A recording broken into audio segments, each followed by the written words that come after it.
10, 9, 8, 7, 6, 5, 4, 3, 2, 1, 0.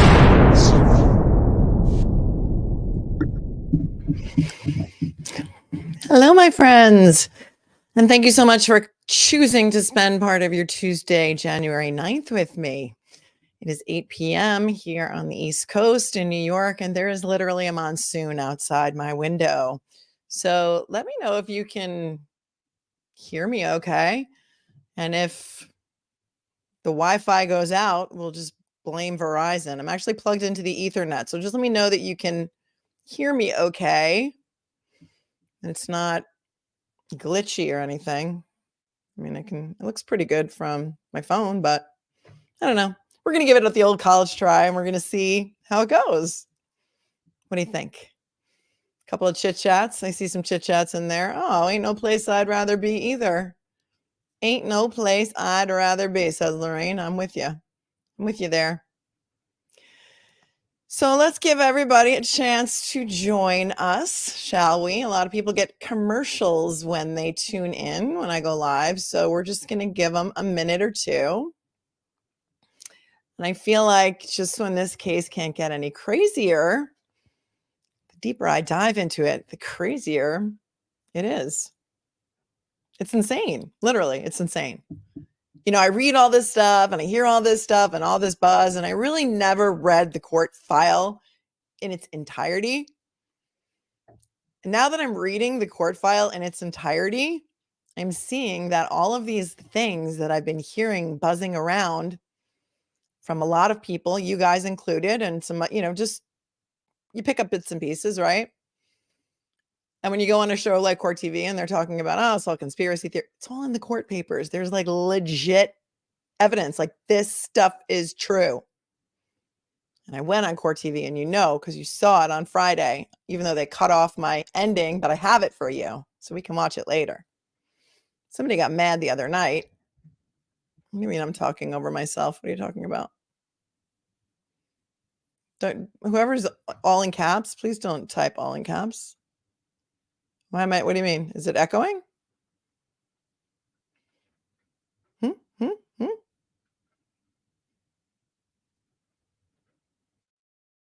Somebody give me a 1, 2, 1, 2. My Wi-Fi is in and out? It looks to me like it's working on my phone. No echo. Rosie's got no echo. Sounding good. Maybe you're in the middle of a storm too. Everyone can hear me. Oh, thank you, True Crime Junkie, the OG.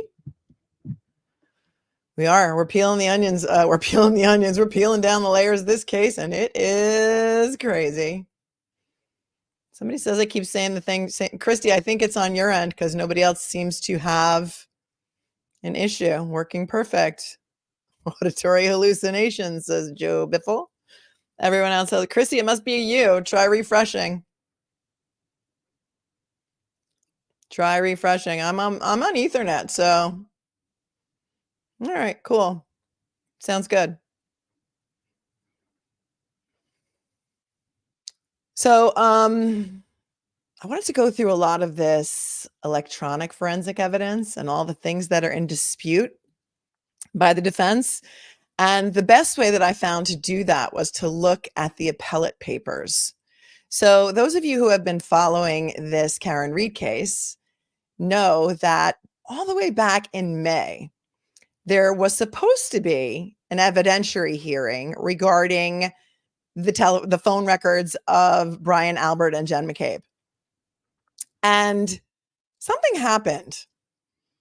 And subpoenas were served on Brian McCabe and Brian Albert and Jen McCabe. There's too many players in this, and they all have similar names. Subpoenas were served on them to come to court and give testimony. And there was some confusion about the date it was supposed to be argued. And then there were motions made to quash those subpoenas, or in other words, their attorneys made motions to say we shouldn't have to appear and give testimony, Brian Albert and Jen McCabe's attorneys. And Judge Bev decided to have them argue this motion on a day when they weren't ready to argue at the defense. And by the way, said, and I'm going to quash those subpoenas. They're not necessary. So there was a lot of confusion, and she denied the motion. And that's when things started getting a little fugazi, fakakta, like we say in New York. So it went up on appeal. And the best summary that I found was in the defense's appellate reply. So what happens when you appeal something is whoever appeals it becomes the petitioner. So when we're used to looking at the court papers in the trial court, it is the Commonwealth versus Karen Reed. Karen Reed is the defendant. When you take something up on an appeal, if you are the person appealing, you then become the petitioner. So in this appellate case, you may have been confused if you looked at any of these appellate papers. The Karen Reed is now the petitioner. Does that make sense? And the Commonwealth is the respondent. So what happens first is that the petitioner, in this case, Karen Reed's side, files their appeal with their brief and all of their reasons why they think that the trial court should be overturned. And then the respondent, or the Commonwealth in this case, gets a chance to respond. And then the petitioner, Karen Reed, in this case, gets last licks, what they call a reply. And that's the final word. So what I want to do today is go with you through the reply because it gives a great summary of so many of the things that went wrong during the course of this investigation. And it also gives a great summary of the electronic evidence that is being disputed and why it's being disputed. So for those of you who are not familiar with the Karen Reed case, Karen Reed is a woman who was dating a man, a Boston police officer by the name of John O'Keefe. And on the evening of January 28th, 2022, she met John in Canton, Massachusetts at a bar. And I think he was with some friends. They go to another bar where they meet up with the Alberts and the McCabe's. They are then invited to go back to an after party at the Alberts house, which is the 34 Fairview Road house in Canton. And from there, the stories differ. Karen says that she went and she dropped John off at the Albert house at 34 Fairview. And he got out of the car and he went inside. The people who were inside the house, and there's about 10 of them, all of them pretty much are related except for a couple of friends, say John O'Keefe never came in the house. Karen Reed goes home. The next morning, she lives with him sometimes because he's got 2 children that he adopted when his sister tragically passed away, and then her husband passed away 2 months later. So he adopted his niece and nephew, and he is their guardian, or he was their guardian. So Karen Reed would sleep over, and she didn't want to leave the niece home alone. And she wasn't feeling well. So she dropped him off. She went home so the niece wouldn't be alone. She wakes up sometime before 5 o'clock in the morning and starts freaking out because he never came home. She makes some phone calls. This is where it gets all fugazi because we don't really know what happened. There's at least 3 sides to this story. She makes a phone call to Carrie Roberts, who is one of John O'Keefe's best friends from childhood. And she makes a call to Jen McCabe, who is the sister-in-law of the Alberts. Nicole Albert is the wife of Brian Albert. They own the house where the party was. Jen McCabe is Nicole's sister. Am I getting this? I'm getting it, right? She calls Carrie and she calls Jen. And she's freaking out because John didn't come home. There's a little bit of discrepancy about what happens next, but eventually the 3 of them are in a car together. It is lightly snowing. There's some conflicting statements about how hard it was snowing, but according to records, weather records, there's about 2 inches of snow on the ground. They pull up in front of 34 Fairview. Karen is sitting in the back seat. The other 2 are in the front seat. And Karen starts screaming that she sees John O'Keefe's body on the front lawn. He is a Boston police officer. She runs over screaming bloody murder because there's a tape of that we're not going to listen to today. But there is a tape of that, an audio tape. She tries to do mouth to mouth, tries to do CPR. the Canton PD show up very shortly after the 6:04 a.m. 911 call. John O'Keefe is transported to Good Samaritan Hospital, where he is pronounced dead. That is pretty much the only stuff about this case that is not in dispute, other than Brian Albert, who owns the house, and his wife, Nicole Albert, despite the fact that there's a crime scene on their front lawn, including a Boston police officer who is dead on their front lawn, they never come out of their house. And it should also be noted that Brian Albert, at the time, he's retired now, was a sergeant detective of the Boston PD who had, I think, returned that day from New York City to attend another police officer's funeral. He also, I think, was a member of the Fugitive Task Force, and I think he was also on a television show called Boston's Finest. How am I doing so far, you guys? And a trained MMA fighter. Never comes out of his house, and neither does his wife, which I find curious. But again, call me Alice, because I have fallen into this rabbit hole and I just can't get out. So come with me, will you? As we go, Fugitive Department was Boston Finest. Okay, good. I'm doing good. I'm doing good, Jason, right? What do you think? Get my details straight. Justice for John O'Keefe. Yes. Yes, Care Bear. Justice for John O'Keefe, and prayers up to his children, to his niece and nephew, because I can't imagine the tremendous amount of loss that they have already suffered and continue to suffer. First losing their parents, then losing John. It is so, I can't even imagine the trauma that they have been through and will continue to go through for the rest of their lives because of all of this loss. It's very, very, very tragic. So sad. So let's take a look at the petitioner's reply. So this is the Karen Reed's attorney's reply to this appellate issue, so that we can just take a look at some of the crazy stuff that went on during the investigation. Because, you know, I love to read documents, and that's what we're going to do because I'm an attorney. So we like to look at the real court documents without any speculation, without any innuendo, without any, as Jennifer Coffendorfer would say, conspiracy theories. We're just going to look at the actual court papers to see what the defense thinks that they can prove and what the defense says happened during this investigation, and some things that may have been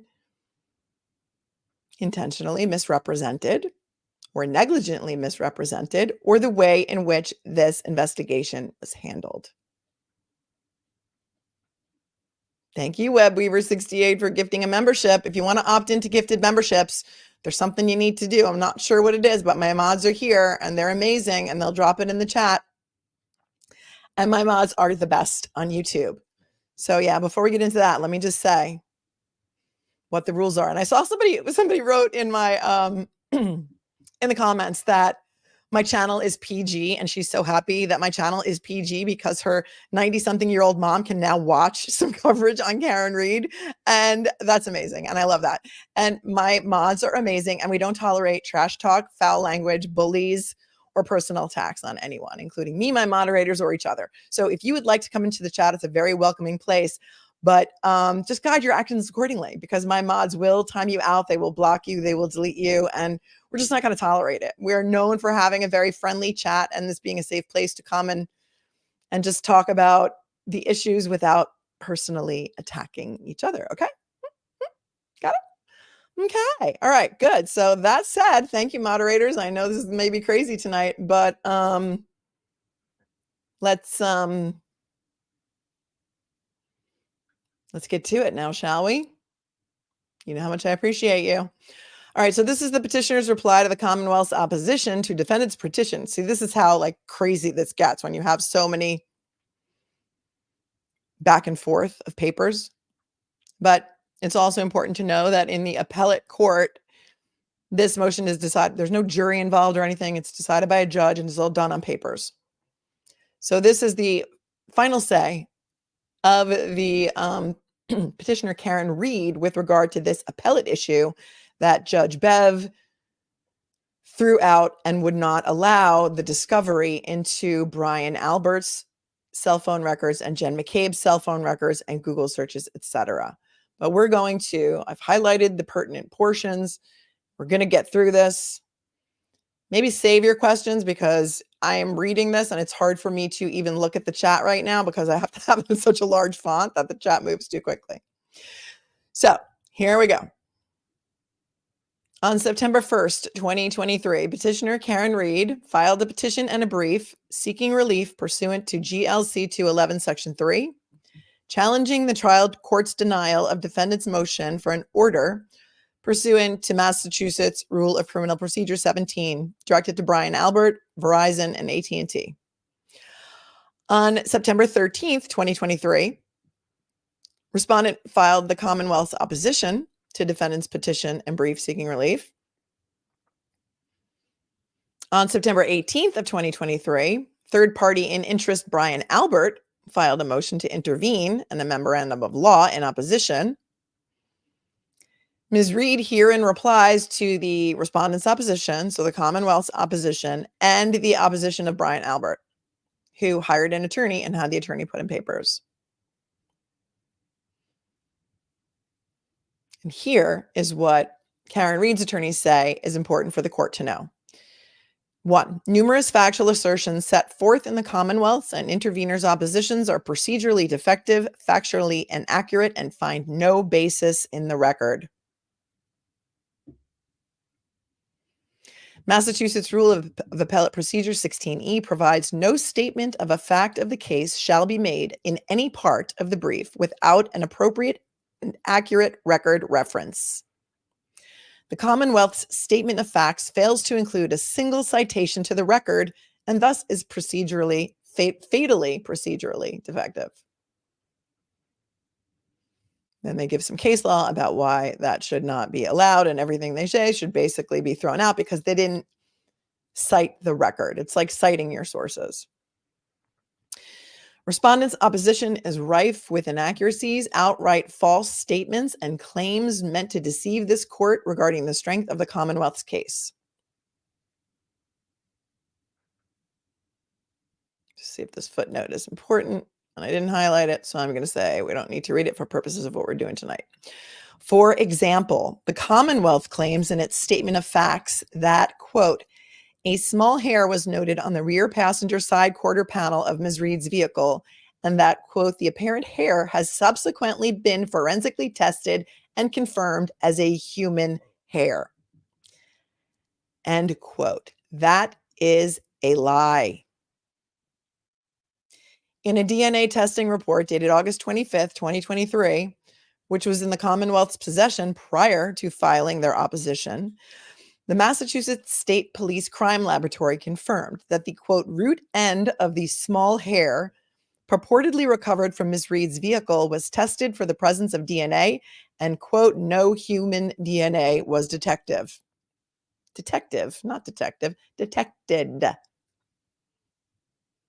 Similarly, the following inaccurate factual statements were inserted into respondent's opposition, notwithstanding that they are completely absent from the record. 1. A new claim that defendant's vehicle traveled in reverse for approximately 62 feet before striking the victim at a possible impact speed of 24 miles an hour. And 2, a new claim that MSP Lieutenant Brian Tully examined Ms. Reed's cell records and determined that she drove, quote, in the direction of the waterfall, end quote, and in the direction of Fairview after leaving home at 5:08 a.m. on January 29th, 2022, before driving to Ms. McCabe's. Given that these facts find no support in the record, they should be disregarded.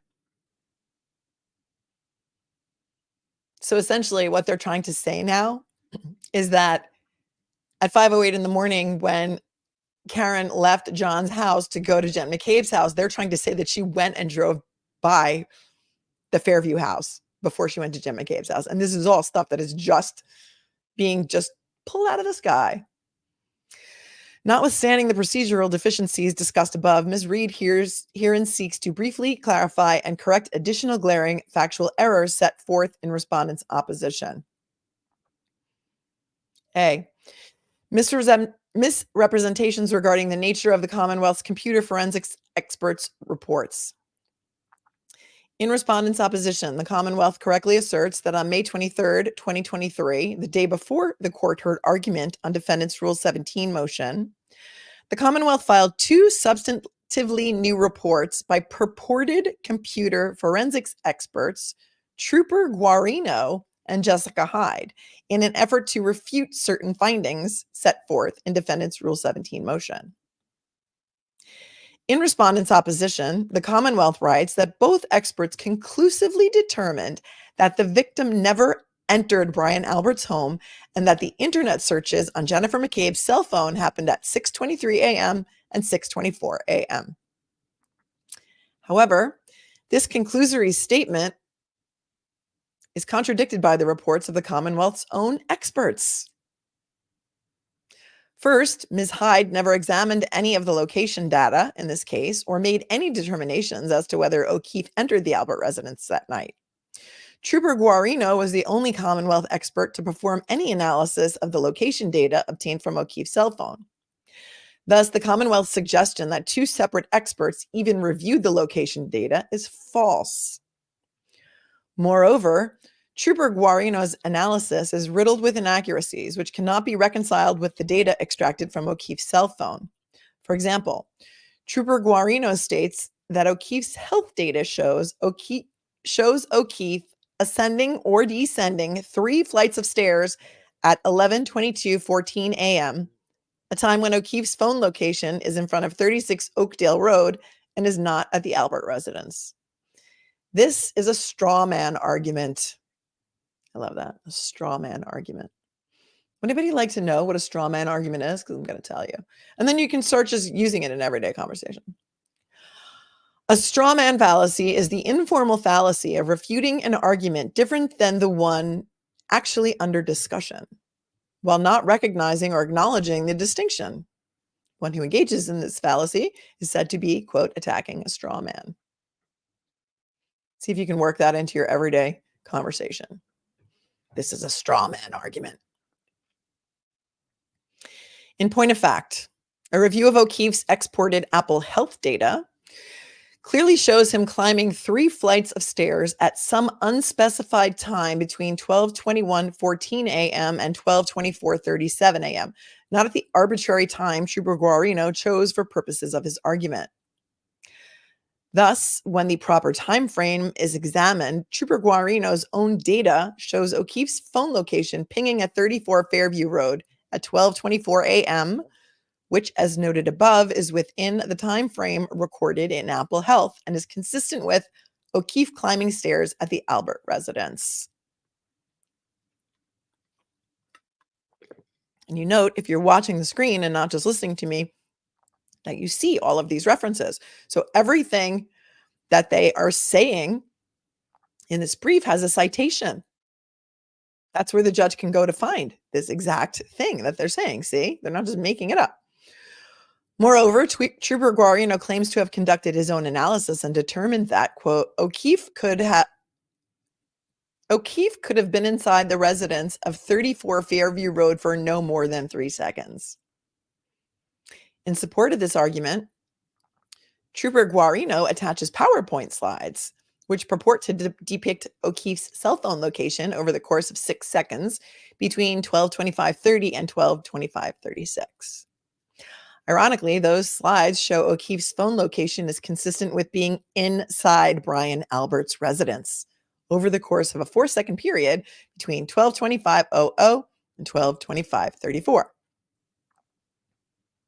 Furthermore, although Trooper Guarino claims the phone stopped showing any movement at 12:25:36 a.m., O'Keefe's Apple Health data recorded 36 steps between 12:31:56 a.m. and 12:32:16 a.m. Additionally, the Commonwealth's claim that both experts confirmed 2 searches happened on Ms. McCabe's cell phone at 6:23 a.m. and 6:24 a.m. is confusing and misleading. First of all, these facts are irrelevant to the issue before this court because the trial court accepted that Ms. McCabe deleted an incriminating 2:27 a.m. Google search for Haas long to die in cold as true for purposes of deciding defendant's Rule 17 motion. Second, the defense has never disputed the fact that Ms. McCabe conducted 2 Google searches at 6:23 a.m. and 6:24 a.m. for, quote, how long to die in cold, but this is misspelled as how long TI die in CIKD, end quote, and Haas long to die in cold, respectively. As explained in defendant's Rule 17 motion, these subsequent searches were clearly performed in an effort to cover up Ms. McCabe's incriminatory 2:27 a.m. search and blame Ms. Reed. I'm going to go to footnote 4 because I do want you to know this, because a lot of people don't know this. Shortly after Jennifer McCabe discovered O'Keefe's body, and after opening an article in her Safari application entitled, quote, how long does it take to digest food, end quote, at 6:23:49 a.m., Jennifer McCabe attempted to overwrite her incriminating early morning search of Haas long to die in cold by re-entering it at a more appropriate time. However, in her haste to cover up her incriminating 2:27 a.m. search, Ms. McCabe accidentally searched how long T die in CIKD at 6:23:51 a.m. Immediately thereafter, at 6:24:18 a.m., she corrected her search to match the 2:27 a.m. search. Misspelling and search, Haas long to die in cold. Notably, in case this sloppy attempt to cover up her incriminating Google search wasn't enough, and in an effort to conceal her own criminality, on February 1, 2022, days after O'Keefe's death, Ms. McCabe inexplicably told law enforcement for the first time that as she was sitting alone with Ms. Reed in a car on scene after law enforcement arrived, Ms. Reed yelled at her 2 times to Google, how long do you have to be left outside to die from hypothermia? End quote. And you remember that because we went over both of Jen McCabe's witness statements the other day. One from the day of the incident, January 29 of 2022, and the other one, which was on February 1st of 2022. The second statement was taken by different troopers, you may recall. It was not taken by Proctor.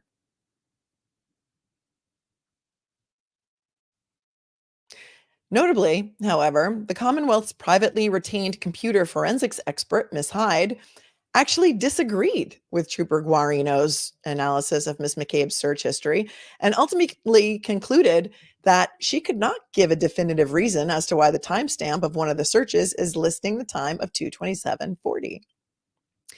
Ms. Reed's expert was never given a meaningful opportunity to rebut either of these reports because of the trial court's decision to cancel the evidentiary hearing.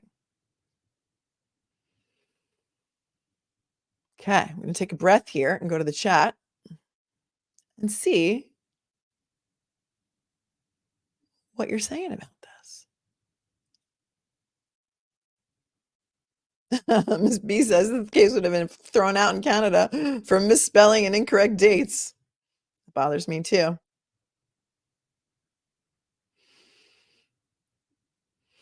Linda Vergata, wow, Jamie Kate made her big mess bigger.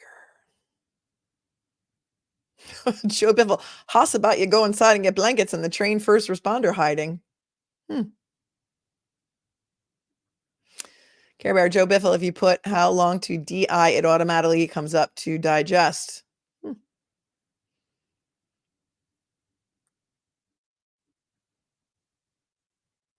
Claire, St. Elmo's Fire, there's a Celebrite report that proves this. 2 separate searches and 2 very different timestamps. Yeah.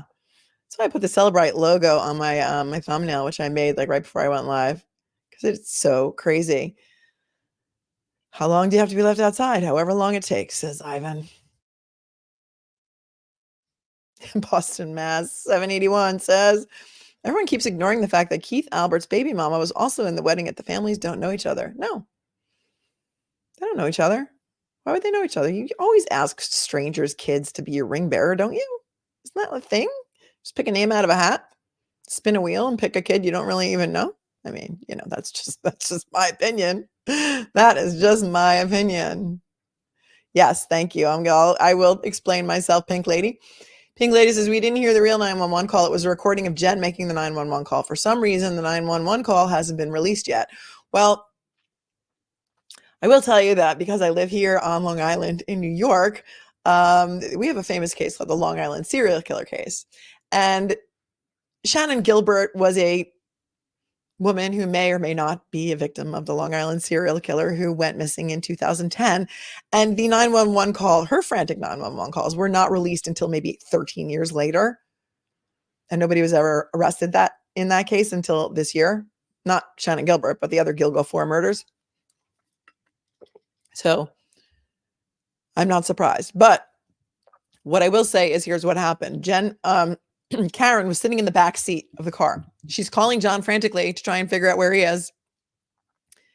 His voicemail picks up. She sees his body at the time the voicemail picks up. She drops the phone in the back seat, and what was recorded was what was happening. Her screaming bloody murder, her running over to the body. Jen McCabe in the front seat making the 911 call in a very, very calm manner. And also remember, John O'Keefe was Jen McCabe's friend. She wasn't Karen's friend. So her friend is lying lifeless on the front lawn that she invited over the night before. And it's a very calm 911 call.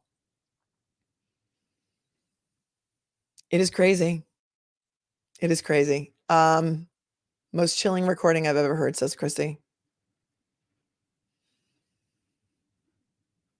She was filing her nails during the call. It sure sounded like that. It was almost like, and I can't remember, so because we're going to listen to it later, but it was, nobody ever mentions that that John O'Keefe is a police officer. Trooper Proctor, in none of his witness statements, mentions Officer John O'Keefe. Ever, not once, not once. I don't get it. I don't understand why. It personally offends me. AROM26 says, Jen McCabe was methodical in her actions the morning of 129. Be in the car when Karen finds J.O. Call 911. Don't tell them J.O. is a cop. Call sister. Tell them to stay inside. Fix Google searches. Yes, that is another thing that this recording picks up, is apparently she's whispering in a call to her sister who's inside the house and saying something like, don't come outside.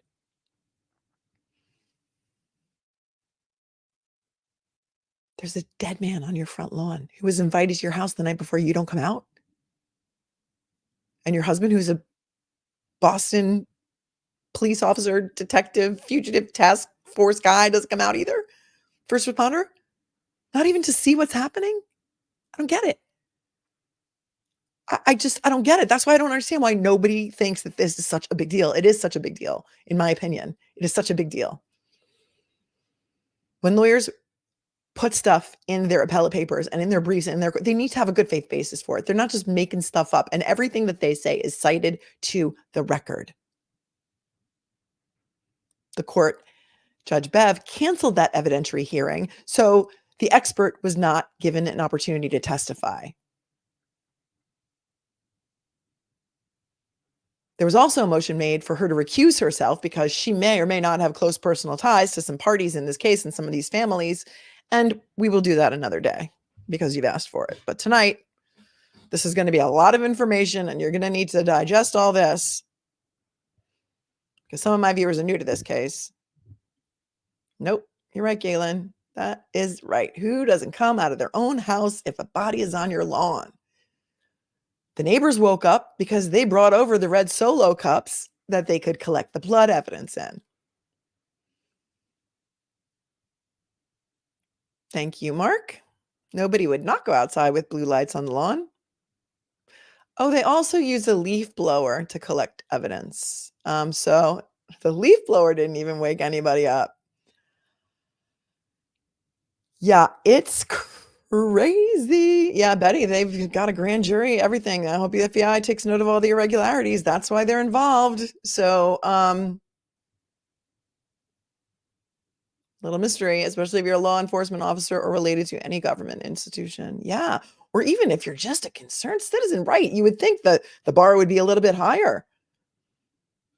I think the bus stop jury might have some issues with this. I'm just saying. B, blatant inaccuracies and omissions in the Commonwealth's recitation of witness statements.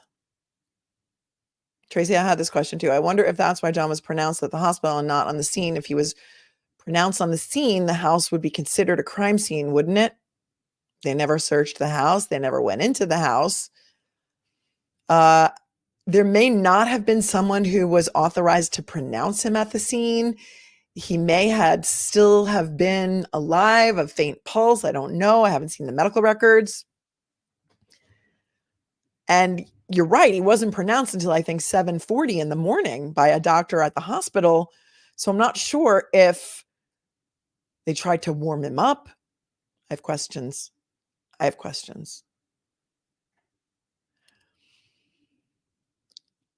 B, blatant inaccuracies and omissions in the Commonwealth's recitation of witness statements. Remember, we looked at these witness statements already, and now they are blatantly going to add stuff, not include some stuff, and buckle up. In respondent's opposition, the Commonwealth summarizes what it purports to be Jennifer McCabe's husband, Matthew McCabe's statement to law enforcement. And this is quoting the statement. While at the Fairview residence, he observed a large, dark SUV pull up in front of the house on the street. He had been looking out the open front door through the glass storm door and described the SUV's positioning as initially parked in front of the house. Mr. McCabe looked out the window 2 minutes later and observed the same vehicle had moved toward the left side of the property. Minutes following that, he observed the same vehicle driving off down Fairview, heading in the same direction it had been facing while parked. Okay, this is kind of going to be like, okay, this is like playing concentration where you have to match those little tiles to each other while you're flipping them over. And can anybody tell me what's different about what's quoted here than the actual witness statement of Matt McCabe that we read yesterday? I can see at least 3 or 4 things that are different. And I know you can too. But they're going to tell us.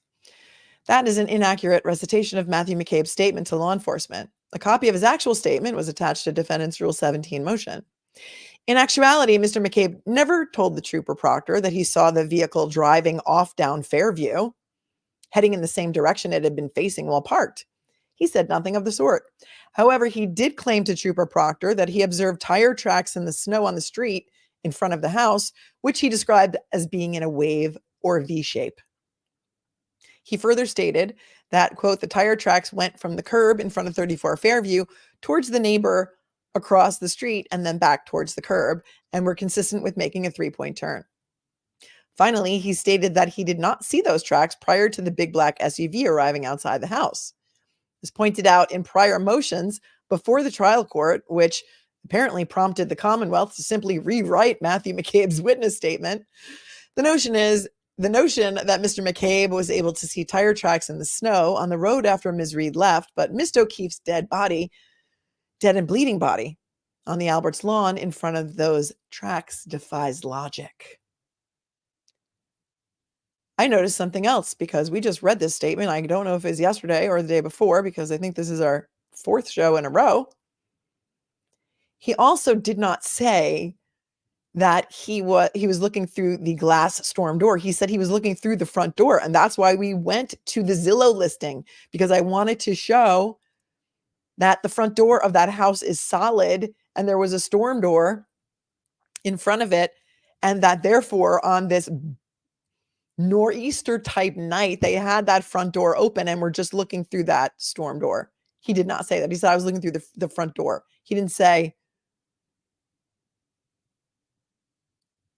he'd been looking out the opened front door through the glass storm door. That was not in there. Am I right? There are 2 front doors, but it strains credulity, Jennifer. It does. I'm making that shirt. I'm making it. I'm getting that shirt because you know what? It's good for every single case. It strains credulity. We got it from Maya. We got it from Hunter and Shapiro. It strains credulity, and we're going to use it in every single case. Yep. Thank you, Tracy. Tracy says, you're right. Mermaid in the ICU says, coming from a long line of law enforcement and first responders, I'm flabbergasted that the homeowner wasn't immediately on scene to help with CPR on his friend / brother in blue. So am I, Mermaid. So am I. Back after this, judge is infuriating and biased, and she wasn't even supposed to be on the case. They rotate judges, but put herself on the case specifically. Linda Vergata says, and the storm door was probably full of condensation. Galen would buy that shirt. 1,100, almost 1,200 people in the chat. Please hit the like button and please subscribe. It's free. And also it helps the algorithm. So if we want the word about this case to get out there, it pushes the video out. The more engagement that there is, the more that people are chatting, the more that people are liking it, the more people that are watching, it will push the video out. So more people need to know about this. And we're looking at actual court papers. So please don't put in my comments that I'm so biased and blah, blah, blah, because I really don't want to hear it. I'm not a cupcake. That's what it says over somewhere on my screen. I can't make everybody happy. Somebody said to me in the comments the other day, you're way too big on my television screen. You need to move back. You need to move back. You need to move back. I have literally like 4 inches behind me. I can't move back. How about this? Move back away from your TV. You're sitting too close to your TV. This is my frame. This is how I like it. I'm not going to be all the way down here trying to talk to you. And I'm not going to be like all the way back there so you can barely see me. This is the frame. And I'm sticking with it. If you don't like it, just move away from your TV. Okay? Thanks. All right, we're moving on here.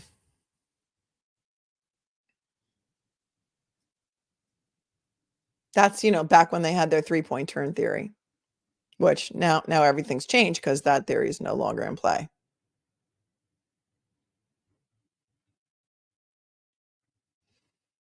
The Commonwealth's recitation of Ryan Nagel's statement contains several glaring omissions, all of which are exculpatory. So they only included the part of Ryan Nagel's statement that was good for them, not the parts that weren't good for them. As explained in the respondent's opposition, Mr. Nagel stated that he drove to 34 Fairview Road to pick up his sister Julie Nagel, aka Juliana, who had requested a ride home. Mr. Nagel was seated in the front passenger seat of his friend's Ford F-150 pickup truck with his girlfriend in the back seat. As the truck was driving down Cedar Crest Road, he observed a mid-sized black SUV's headlights coming from the opposite direction on Cedar Crest. As the black SUV approached, the F-150 yielded to the SUV, which made a right turn onto Fairview. The vehicle Mr. Nagel was traveling in then took a left turn onto Fairview Road and followed behind that SUV. Mr. Nagel confirmed that his friend stopped the F-150 directly in front of the driveway belonging to 34 Fairview Road, quote, and remembered the black SUV stopping along the right curb toward the left side of the property as you look at the home from the street, end quote. Thus, as the Commonwealth concedes, 3 witnesses arrived at 34 Fairview Road immediately following Miss Reed and O'Keefe, and none of those individuals observed her, quote, reverse into O'Keefe at a high rate of speed, end quote, with her vehicle. Moreover, what the Commonwealth intentionally left out of its recitation of the facts is that 1, Mr. Nagel observed the black SUV pull up to the property line where the flagpole was located with its rear brake lights illuminated. 2, Mr. Nagel did not observe any damage to the vehicle, including the brake lights, which he recalls being illuminated. And 3, as the F-150 drove away from 34 Fairview Road past the black SUV, Mr. Nagel observed, quote, the interior light on and a Caucasian female operator seated inside the vehicle with her hands at 10 and 2, and noted that, quote, in bold and underlined, he did not see anyone else inside the passenger compartment, end quote, of the vehicle. Emphasis added. Thus, Ryan Nagel's testimony completely undermines the Commonwealth's theory by establishing that O'Keefe had already left Ms. Reed's vehicle and the surrounding area before Ms. Reed could possibly have struck him with her SUV. In its recitation of the facts, the Commonwealth also includes the statement of partygoer Juliana Nagel, who was driven home by Jennifer McCabe around 1:30 or 2 a.m. Okay, I'm going to stop here for 1 second because I remember that she said in her witness statement, or he said, one of them said, maybe Ryan said, he came to pick up his sister because she called for a ride, and then she came out, invited them into the party, and she told him, I'm not going to go with you. I'm going to sleep over. Right? Didn't even mention that here. But I remember that, and I'm sure you remember that too. As set forth in respondent's opposition, Juliana Nagel purportedly told Trooper Proctor that as she drove away from the house around 1:30 or 2 a.m., she thought she saw something she described as, quote, a dark object in the snow by the flagpole outside Brian Albert's house, but could not tell what it was. The Commonwealth conveniently fails to note the incredibly suspect timing of Miss Nagel's statement. Notably, on September 19th, 2022, Ms. Reed filed a Rule 17 motion requesting cell records relating to all of the individuals who were present at the Albert residence on the night in question. In support of that request, counsel for Ms. Reed argued, quote, at least 6 individuals claim to have left the Albert residence in the early morning of January 29th, 2022, after Ms. Reed had left the Fairview residence and returned home. Jennifer McCabe and Matthew McCabe purportedly drove Julie Nagel and an unnamed female home at 1:30 a.m. Brian Higgins supposedly went to complete, quote, administrative work at the Canton Police Department around 1:30 a.m. And Colin Albert supposedly returned home to his parents' residence at approximately 12:30 a.m. Yet none of these individuals, not one, claims to have seen O'Keefe's body sprawled in Brian Albert's front yard, mere feet from the roadway all of them would have driven on. This argument was reiterated vigorously at the hearing on the Rule 17 motion on October 3rd, 2022. Remarkably, 2 days after the defense made these facts known to the court and to the Commonwealth in a public hearing, on October 5th, 2022 at 11 a.m., Trooper Proctor met with partygoer Juliana Nagel and interviewed her for the very first time, 7 months after O'Keefe's death. In that unrecorded interview, Trooper Proctor claims that Juliana Nagel reported that she, quote, observed a dark object in the white snow by the flagpole, end quote, as she left 34 Fairview Road on January 29th, 2022, 7 months prior. The Commonwealth's statements regarding O'Keefe's injuries are also incomplete and misleading. Before we get into the injuries, I'm going to come to the chat for a minute and see what say you. Anybody find the timing of the taking of Juliana Nagel's statement to be sus? That is correct, Ms. Violet. Isn't Colin Albert the person who lived next to O'Keefe and they didn't get along as a result in O'Keefe's yard about Colin Party? I think he was throwing beer cans in his front yard, I think. Yes, that is he. If she saw something, why not mention it prior? Nobody ever interviewed her. Trooper Proctor never interviewed her until it was mentioned in court that they wanted the cell phone records of everyone who was in the house. Julie Nagel, Scott McGinnis says, was one of the persons that was hidden. What do you think? Chief Broken Taillight, love your username. Thank you for the super sticker. Thank you so much. Appreciate you. Thank you, Hospice Chess. Bodies need to warm to be pronounced. Okay, that's great information. Thank you. And assuming you're a hospice nurse or doctor, I will take your word as truth because that is what you do, helping families deal with impending death. And that is an incredible, incredible job. So we all thank you for that. Hospice nurses and doctors are some of the kindest out there. And I know because I've had to deal with that personally. So Kelly Castano, thank you so much for your super sticker. Suzanne became a new member. Welcome, welcome. LTL True Crime, thank you for your super chat. Free Karen Reed. And Chief Broken Tail Light coming in there again. just when you think you can't hear anymore, we're going to hear some more. So if you haven't heard all this before or actually seen it in the court papers, just, kind of buckled up. It is reported that there was a nurse in the house that night, says Elizabeth. I don't know if she was one of the friends. Anybody know? They were saying it was Brian Albert's birthday, the son, Brian Albert Jr.'s birthday. How old he is? Is he like in his 30s? Is he like, did he turn 21? I don't know. I don't know how old he is, but if he was older, he was over with his friends having like a birthday party.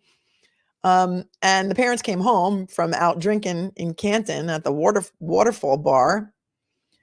The kids, depending on their age, could have been in a different room, like playing video games or something, looking at their phones. They might have not had any idea who came in and out of that house. I'm just thinking out loud here, just thinking out loud. A nurse and an ATF agent, Brian Higgins, was in the house. Yeah.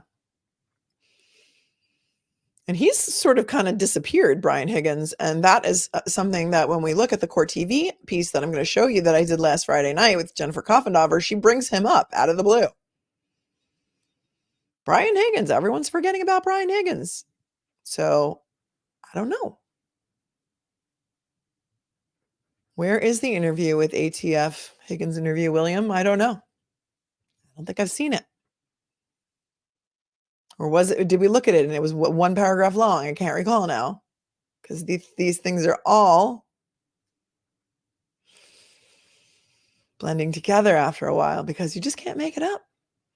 Back after this, these kids weren't playing video games, I promise. Different kind of parent-child relationships in this town.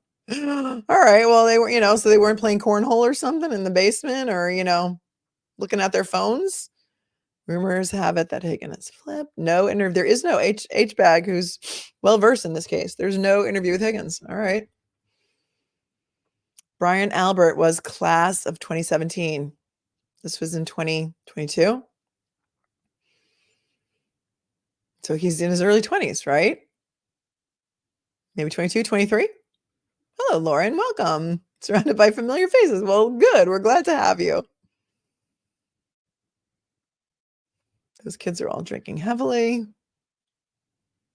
Kaylin, Melanie, this is the biggest rabbit hole we've ever been down since you started your channel. Keep digging. I know. I thought Murdoch couldn't get any crazier with all this Becky Hill stuff going on, but this is crazy. This is crazy. No interviews were on tape until Lucky's. Yeah, that's the only one on tape, Suzanne. You are correct. Tracy, he turned 22. You may be right. True crime junkie. OG, I'd be mortified if my parents came to my birthday party. Oh, my kids love hanging out with me. They love when I hang out with them. I love the college kids. I love them. Alice in Wonderland. I know. Call me Alice. That's what I keep saying. Call me Alice because I just have gone down this rabbit hole and this is crazy. Jen says, I'm shocked the teenage girls there have not talked about it. They're notorious for gossip. So I think people were paid to be quiet. That's an interesting theory. Oh, I said theory, and my phone thought I said something else and was waiting for me to tell it what to do. All right. Here we go. We're going back now to the injuries. The Commonwealth's statements regarding O'Keefe's injuries are also incomplete and misleading. According to respondents' opposition, troopers reported that Dr. Irene Scorti Bello observed several abrasions to the victim's right forearm, 2 swollen black eyes, a small cut above the right eye, a cut to the left side of his nose, and approximately 2-inch laceration to the back right of his head, and multiple skull fractures that resulted in bleeding of the brain. Omitted from the list of injuries reported by the troopers are the defensive wounds on the back of O'Keefe's right hand, which is clearly bruised. According to respondent, Dr. Irene Scorti Bello observed no signs of Mr. O'Keefe being involved in any type of physical altercation or fight. Why would that be in an autopsy report, my friends? Why would that be there? I want to know who was present at the autopsy. And if this doctor, this medical examiner was told to put that in, it's not something that you typically see in an autopsy report.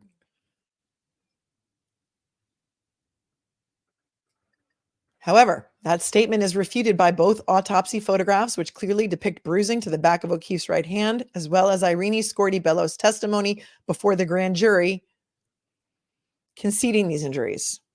Let's go to the footnote 5 here. Any layperson who reviews the autopsy photographs depicting O'Keefe's injuries to his right arm, regardless of their training and experience, can clearly see that the injuries to O'Keefe's right arm are lacerations, not abrasions, as Dr. Irene Scorti-Bellows suggests. Her inability as a medical examiner to distinguish between a laceration and abrasion should give this court grave concern about her ability to reach any sound conclusions in this case. I just said the same thing the other day, yesterday, I think, and I said it on court TV. And Jennifer Koffendorfer told me basically that I was an idiot. We're going to play it. We're going to roll tape on that. So you can wait for it. And please don't bash her personally in the chat. I'm just bashing what she said to me. To date, the Commonwealth remains unable to articulate any reasonable explanation as to how the victim could possibly have sustained the above injuries by being struck with the taillight of Miss Reed's vehicle. What say you about the injuries, my friend? What say you? Because after this, we're going to start talking about Trooper Proctor's repeated lies regarding the towing of Karen Reed's vehicle. I am reading the reply brief from the appellate court from Karen Reed's attorneys when they had to appeal the Rule 17 motion about getting access to Jen McCabe's cell phone records and Brian Albert's cell phone records.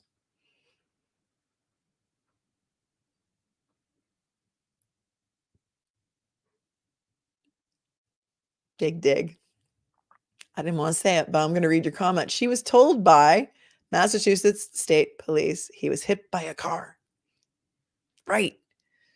So she worked backwards instead of not having any idea how he died and then coming to a conclusion about how he died, which is the way that Quincy used to do it on that old TV show. Quincy, anybody ever watch that?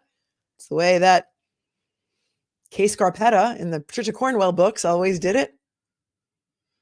Was his head at taillight level? 6'2", I think. Janine Jove, 79, definitely sounds like a fight and a dog attack. Scott, Scorti-Bellows' New York practice record has scars, just saying. I looked into it. She was with the New York City Medical Examiner's office before she went to Norfolk County. Tiff, you do. Tiff, you need to look at this case. You can watch the first 3 shows that I did on this because we're getting pretty far into it now. I wanted to catch everybody up before the next hearing, which is January 18th, which I am really sitting on the edge of my seat for. So, sweet one, the damage to the car doesn't match the injuries. Was he hit by the plow? Well, Lucky says, we went over Lucky, the plow driver's the whole show yesterday was really about Lucky, the plow driver who'd been plowing that road for 3 years. And all of the discrepancies in the records regarding the plows and the GPS regarding the plows. And so you can go look at that later. Lucky says he never saw a dead body there, but he did see a Ford Edge parked in front of right where the body was found. And not wanting to plow the Ford Edge in, he didn't plow the street at that time around 3:30 a.m. Don't quote me on the time right now because this is such a cluster that it's getting really, really cray. Dan Cobb says it's unfathomable that you can see microscopic pieces of taillight in the lawn from a moving vehicle and they were entered into evidence. No date, no time, no report, no pictures. Oh, yeah. Yep. And Phoebe says she was a little rabid, I thought, when she said these people with MD, etc., determining it's an animal injury. Yeah. Yeah. She said to me, you people, I shouldn't say you people, but she said these people without an MD, without a PhD, take one look at this photo and they say that it's an animal attack. There's no way it is. She was very adamant about it. So that's what it said. This case is corrupt at every level. Lorraine says, I did see your core TV. Did amazing. Gave you props because I would have freaked on her. Oh, I tried so hard. Could you see my face? You just got to watch my face while I'm sitting there like, not even believing what I'm hearing. But, I haven't heard. I don't know if there's any trolls in here tonight. Polycarbonate does not disintegrate into microscopic pieces. Thank you. Thank you, Suzanne. How about his missing shoe? Oh, I have so many questions. Any trolls in here tonight? It's been very quiet. Good. I think they know now.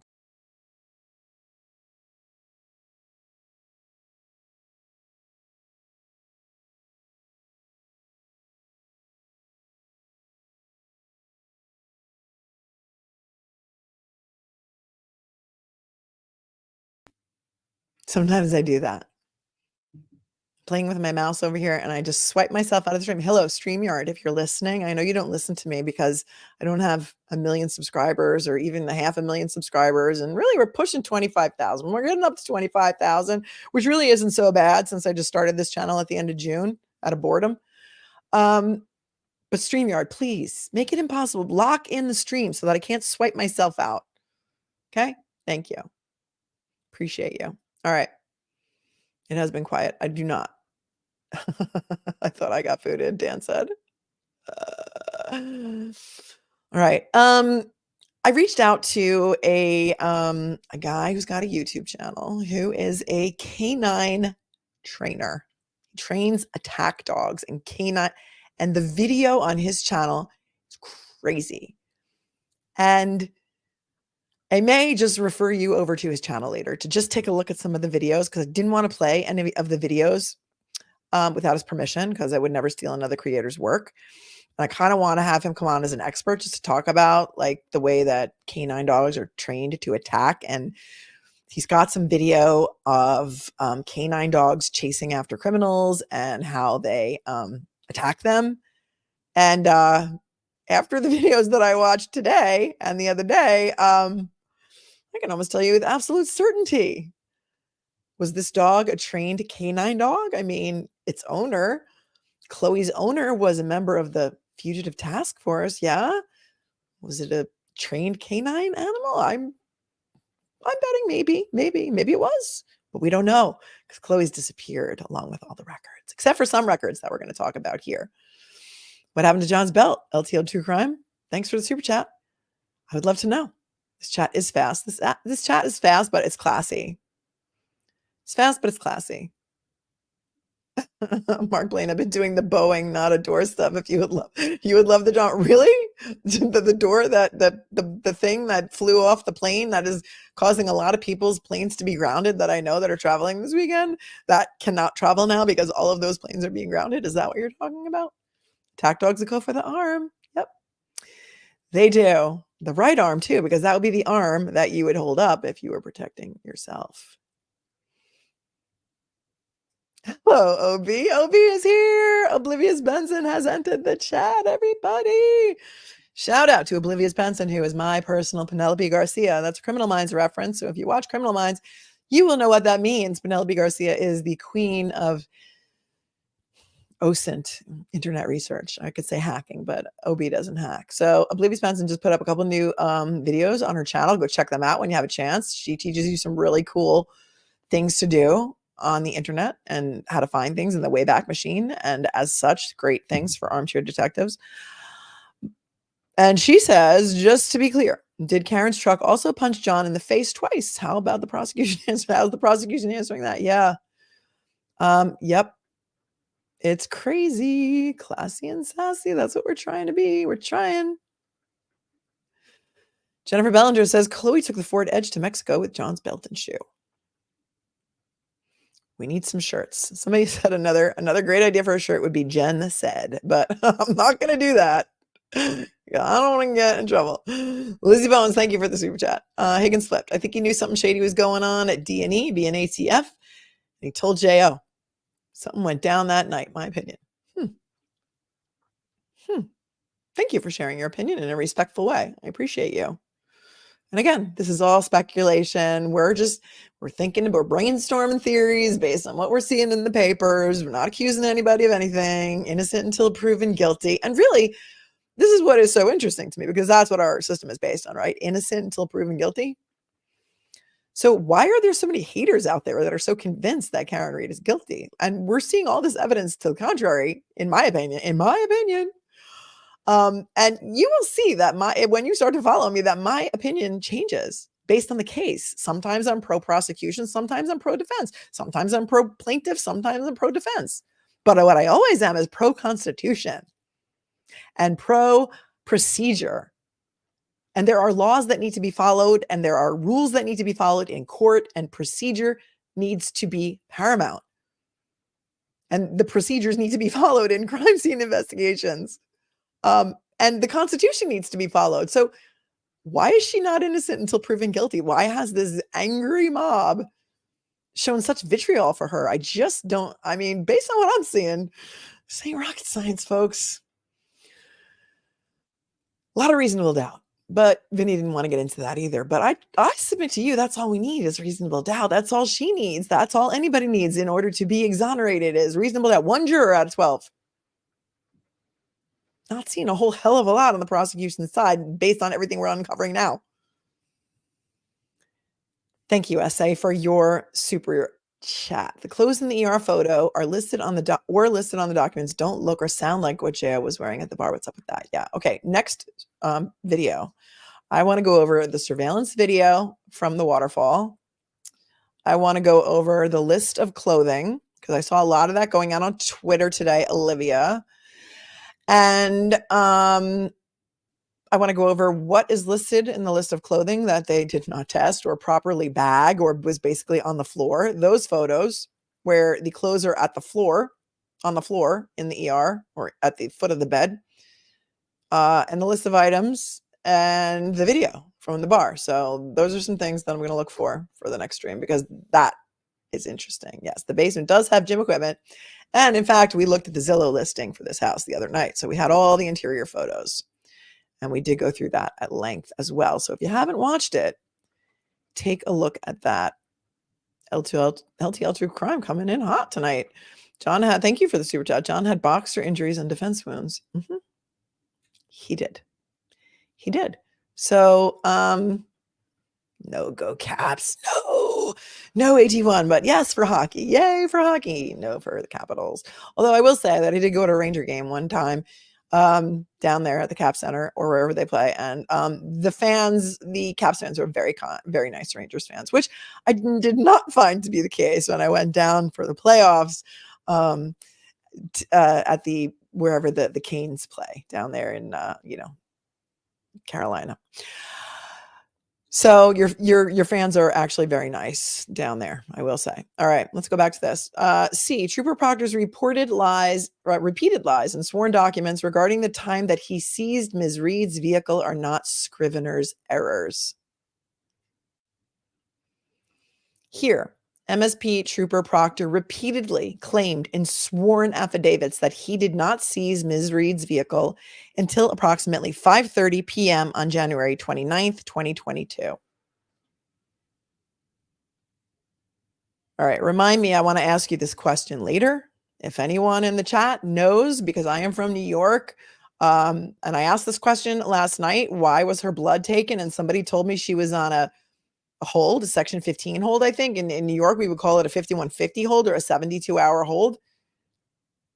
If that was the case, why was she able to check herself out the same day and they were able to seize her car? I have questions about that. So maybe somebody can clarify that for me later. Don't put it in the chat now because I won't see it because I'm reading this. But I do have questions about that.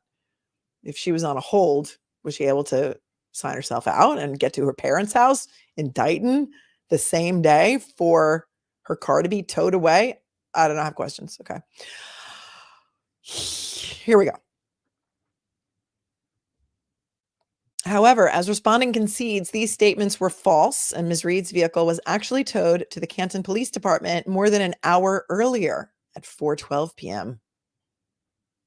As explained in petitioner's brief, establishing the correct timing of the search was absolutely critical to Ms. Reed's defense because it meant that Trooper Proctor and certain personnel from the Canton Police Department had access to Ms. Reed's vehicle and taillight for more than an hour before the CERT team executed its 5:30 p.m. after the fact search of the Alberts front lawn and recovered the first pieces of taillight from the crime scene. Chopper Proctor. Maybe that would be a good t-shirt. Chopper Proctor. Trooper Proctor's lies were not some, quote, unintentional mistake or scrivener's error, as the Commonwealth posits. To be clear, the timing of Trooper Michael Proctor's search has been thoroughly litigated in the trial court and was steadfastly defended by the Commonwealth.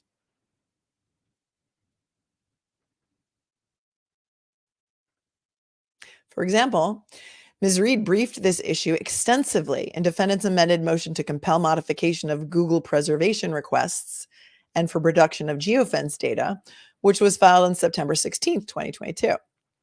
In that publicly filed motion, which was served on the Commonwealth, Ms. Reed attached a screenshot of video surveillance footage from her parents' residence showing that, contrary to Trooper Proctor's claims, the tow truck arrived at her parents' residence at 4:12 p.m., and thus Trooper Proctor and Canton Police Department personnel took possession of her vehicle before any taillight pieces were recovered from the scene.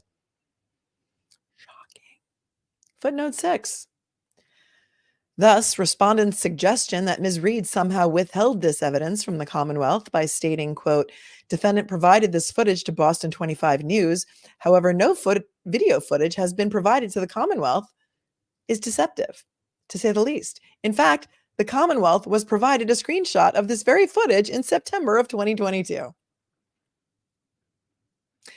Notwithstanding Ms. Reed's proof, at the hearing on the motion, Assistant District Attorney Lally argued that the video surveillance footage produced by Ms. Reed was unreliable and might be, quote, an hour off because of daylight savings time, which would make it 5:12 p.m. and then 5:30 p.m. on the record would conform with that. End quote. If this was a one-time scrivener's error, the Commonwealth surely would have corrected this critical error at that time. Finally, respondent states that Trooper Proctor's mistake was, quote, rectified by other evidence, including Dighton police reports that were authored on January 29th of 2022. Wait for it.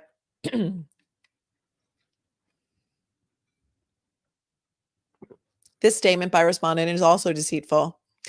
To be clear, the Commonwealth did not turn over the exculpatory January 29th, 2022 Dighton police report, which independently establishes Miss Reed's vehicle was towed to the Canton Police Department by the Dighton Police Department at 4:18 p.m.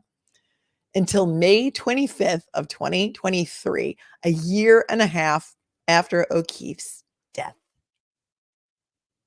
If the belated decision to obtain tow reports from a separate and conflict-free law enforcement agency had not been made in May 2023, more than a year after O'Keefe's death, it is questionable whether the Commonwealth would have ever conceded its position.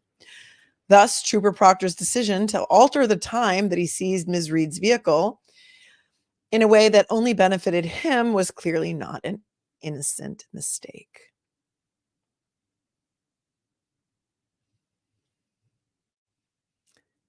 Next point, the Commonwealth's fabrication of expert testimony. In respondent's opposition, the Commonwealth inexplicably writes that, quote, the Commonwealth's experts opined on an assessment of the totality of the data that Ms. McCabe did not make deletion of calls. Rather, the technical data showed the calls being stored in a different file. That statement is untrue and wholly manufactured. First, Commonwealth's more experienced computer forensics expert, Ms. Hyde, was never asked to analyze whether the Celebrite computer forensic software program accurately recorded certain of Ms. McCabe's calls as deleted, presumably because any competent, uncompromised computer forensics examiner would not question that fact and the data. Trooper Guarino's attempts to refute the unequivocal Celebrite data is laughable. In his report, Trooper Guarino writes, quote, I have spoken with Celebrite senior technical customer support engineer regarding how Celebrite marks records deleted. He explained that PA is marking the entry as deleted as it only appears within the wall sick file and the same record is not found within the active database. Based on that alone, Trooper Guarino incorrectly concludes, quote, meaning that the user of the iPhone did not actively delete anything from the WAL file. Of course, Jennifer McCabe didn't delete anything from the temporary storage WAL file. WAL files are not accessible to the end user, and that is exactly how the deleted data is recovered in the first place. Rather, Ms. McCabe deleted the call from the active database. The Commonwealth's reliance on Trooper Guarino's incomprehensible and flawed analysis can only be described as an attempt to conflate an obvious issue and confuse the court. When confronted with pervasive misstatements of fact that always seem to inure to the benefit of the Commonwealth, the conclusion properly drawn is that such misstatements are intentional. To be sure, such provably false and misleading statements cannot be attributed to Scrivener's error.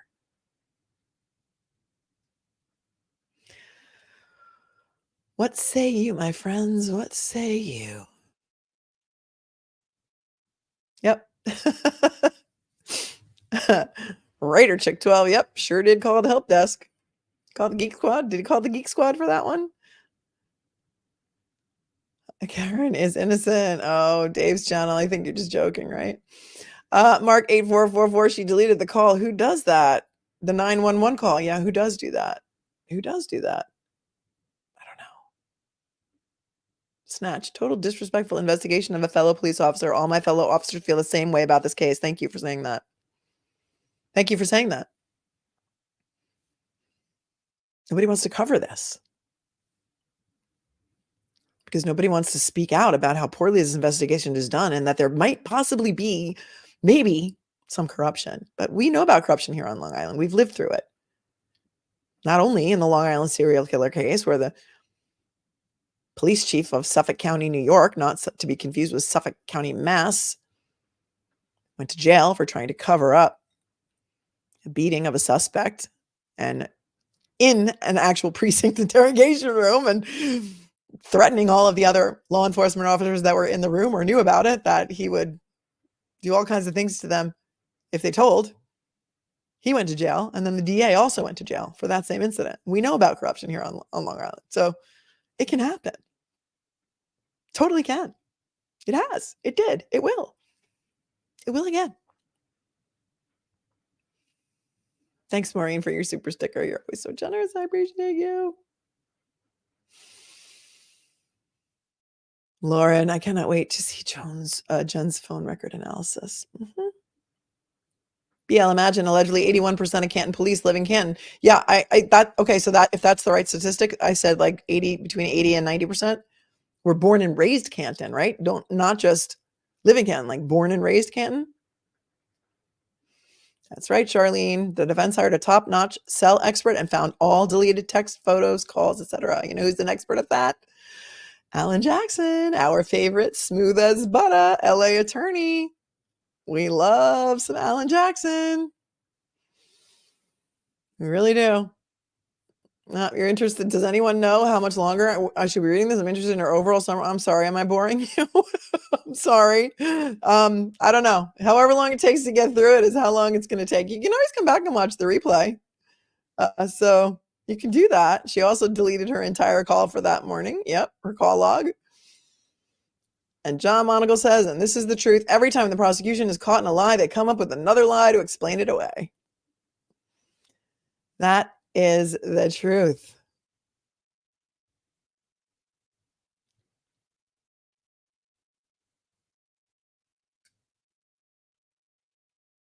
Yep. Jay Bark says, funny, the trolls are saying all cops are saying guilty. Well, this one says innocent. Plenty of us do. There's a lot of law enforcement, I think, in the chat. And many of my moderators are retired law enforcement. So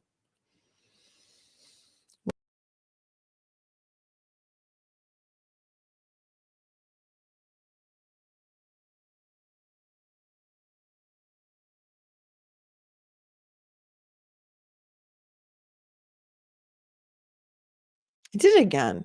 That was my fault, not yours. I love Case Card about it too. All right. We are going to go back to this now.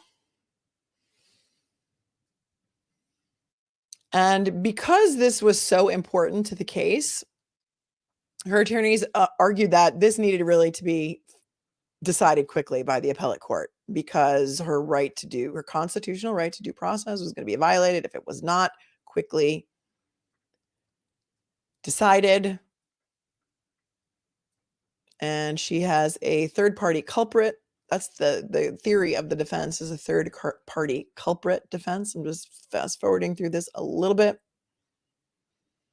talking about why Jen McCabe's cell phone records are clearly relevant. Let's go there.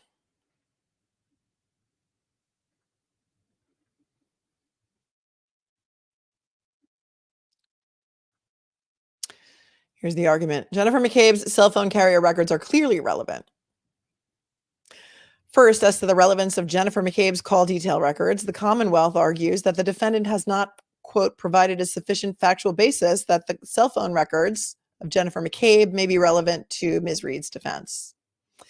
In support of this contention, the Commonwealth writes only, quote, the defendant asserts without any factual support that these cell records will undoubtedly reveal text messages and calls that Ms. McCabe deleted from her phone in an effort to interfere with the investigation. That any neutral third party could review the evidence in this case and conclude with a straight face that the cell phone communications deleted by Jennifer McCabe in the days and hours surrounding O'Keefe's death are not relevant offends all notions of fairness and reasonableness. Indeed, the Commonwealth's own investigative agents, the Massachusetts State Police, knew her communications from this time frame were relevant, which is why they obtained and forensically analyzed her cell phone in the first place. As Ms. McCabe consented to the search of her phone, and the Massachusetts State Police forensically imaged it because both knew that it was relevant and material to the case. For the Commonwealth to now claim that the records associated with that very cell phone are irrelevant and an invasion of privacy rights is sophistry. There's a word you don't see very often. Sophistry. That's a great word.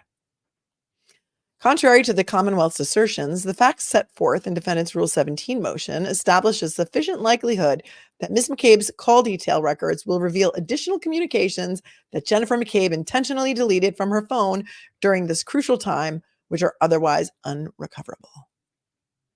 Evidence of further deletions and attempts by Ms. McCabe to tamper with evidence is not only relevant, it is exculpatory. Exculpatory, which means that it may clear her. To be clear, the trial court, in reaching its determination on the Rule 17 motion, made a factual finding that Jennifer McCabe did, in fact, conduct a Google search for how long to die in cold at 2:27 a.m. on January 29th, 2022, 3 hours before she claims to have discovered John O'Keefe's hypothermic body on Brian Albert's front lawn.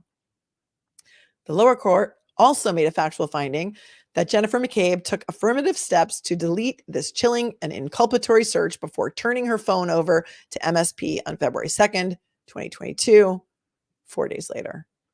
I don't want you to get confused there because the judge is not saying in the lower court, Bev is not saying that she is agreeing that that is what happened. She is saying that for the purposes of the motion, she is looking at the evidence in the light most favorable to the defense. So don't get confused there. She's not admitting that this really actually happened just for purposes of deciding that motion. However, this inculpatory search is not the only material evidence that McCabe deleted from her phone. As explained in the Rule 17 motion, Jennifer McCabe also deleted, or at least attempted to delete, all her call records in the hours immediately preceding and immediately following O'Keefe's death. According to the supporting affidavit of defense computer forensics expert Richard Green, the Celebrite extraction of Jennifer McCabe's cell phone revealed, among other things, inter alia means among other things, the following. 1. On January 28th, 2022, the day before O'Keefe's death, there was no recoverable call log data from the main storage location of McCabe's cell phone, but the Knowledge C database, which records various user activity, establishes the existence of calls on that date. 2. On January 29th, 2022, between 5:47 a.m. and 8:15 a.m., Celebrite recovered 18 deleted calls. And 3, normal call activity was observed between January 29th at 8:59:34 a.m. and February 2nd, 2022. Thus, incontrovertible evidence establishes that Jennifer McCabe took affirmative steps to delete all of her cell records in the hours immediately preceding O'Keefe's death and in the 5 hours after his death. That is not a coincidence. That is consciousness of guilt. Consciousness of guilt, my friends. According to the defense, the FBI, Cindy Johnson, is investigating the investigation as we speak. As we speak. And the motion to dismiss that was filed yesterday by the defense is under seal, or impounded, as they call it in Massachusetts. And probably because it's going to expose what is exactly going on there. Maybe, probably. Just saying. They don't want the public to know what they know. Because everyone's going to go berserk, I think. Well, the motion was filed. Two motions were filed, though. There was a motion for sanctions filed on Friday, a motion for sanctions. But I think the motion to dismiss was filed yesterday. There's 2 that were filed on Friday and 1 that was filed yesterday, I think. That's what, when I went into the court record, that's what I saw. I could be wrong, but I think I'm not. I think there's another one.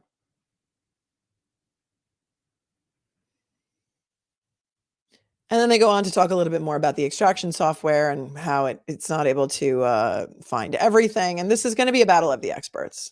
If something doesn't happen and this indictment doesn't get dismissed, it will be a battle of the experts. It'll be the expert of Karen Reed against the expert for the prosecution, who is Trooper Guarino. And I'm not really sure how much expertise he has in forensic extraction software for cell phones. Just not sure. Notably, although O'Keefe's cell phone showed that Jennifer McCabe called the decedent 17 times in the early morning of January 29, 2022, only one of those calls is found in Jennifer McCabe's call history, and it is marked as deleted. Footnote 7. Her deletions of these material communications is particularly suspect given that Ms. McCabe explicitly told law enforcement that she, quote, did not think much, end quote, of O'Keefe's failure to enter the residence that night and assumed that O'Keefe and Ms. Reed simply changed their mind and decided to go home. The high concentration of deletions on Jennifer McCabe's cell phone at the precise time of O'Keefe's death establishes thoughtfulness and intention. Then there's some more talk about what Richard Green, the computer forensics expert, says. And they say, the absence of recent historical call information suggests that a user has taken affirmative steps to delete the call history and suggests that a user has engaged in efforts to tamper with, alter, destroy, and or hide information or evidence. Ms. McCabe tampered with material evidence in this case, which in addition to being a crime, also evidences consciousness of guilt and supports Ms. Reed's third-party culprit defense. Mr. Green further explained that the only way to recover additional deleted communications, which could not be recovered from Ms. McCabe's phone itself, is to obtain Jennifer McCabe's self-carrier records from the dates in question. Based on the above, there's more than a sufficient likelihood that call detail records will reveal additional material communications in the days and hours immediately before and after O'Keefe's death, which Ms. McCabe deleted before producing her sanitized phone for use as evidence in this case. The requested records are evidentiary and relevant as there is a sufficient likelihood that they will contain 1. Additional evidence that Jennifer McCabe tampered with her cell phone before turning it over to law enforcement. 2. Additional deleted communications, evidencing consciousness of guilt and revealing the identity of co-conspirators. And 3. Additional communications between Jennifer McCabe and relevant witnesses in the early morning of January 29th, 2022. The import of this evidence cannot be overstated.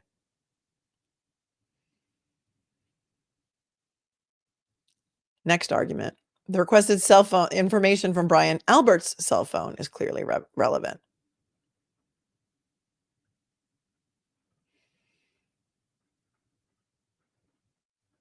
Hold on. Oblivious Benson, who is an expert in this type of stuff. You have to be certified in Celebrite to analyze it. How did they get away with not using a Celebrite analyst? Isn't a customer service agent hearsay? Huh. Yeah, Phoebe, it almost looks worse to have the deleted calls than to let the sus calls stay on the phone.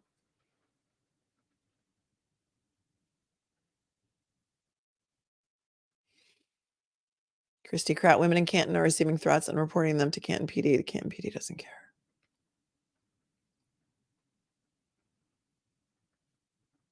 Huh.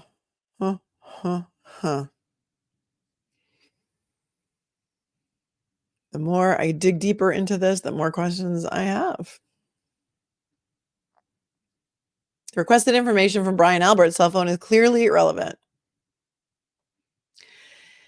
In respondent's opposition, the Commonwealth completely ignores the panoply of evidence produced by Ms. Reed in support of the defendant's Rule 17 motion, and instead parrots an excerpt of the trial court's denial, which states, quote, a single phone call between Jennifer McCabe to her brother-in-law, Brian Albert, after discovering the victim's body outside of his home was insufficient to establish any meaningful connection between Brian Albert's phone and this case.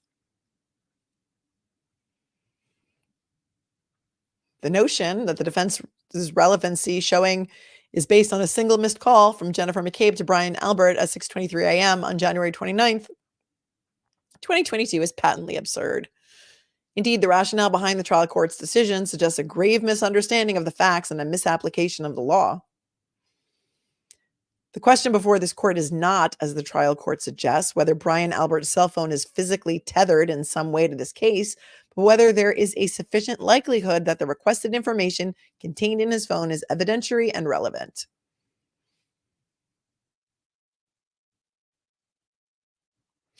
Ms. Reed's defense is predicated on a third-party culprit defense. The defense has uncovered significant and reliable evidence that not only exculpates Ms. Reed, but also implicates Jennifer McCabe and Brian Albert.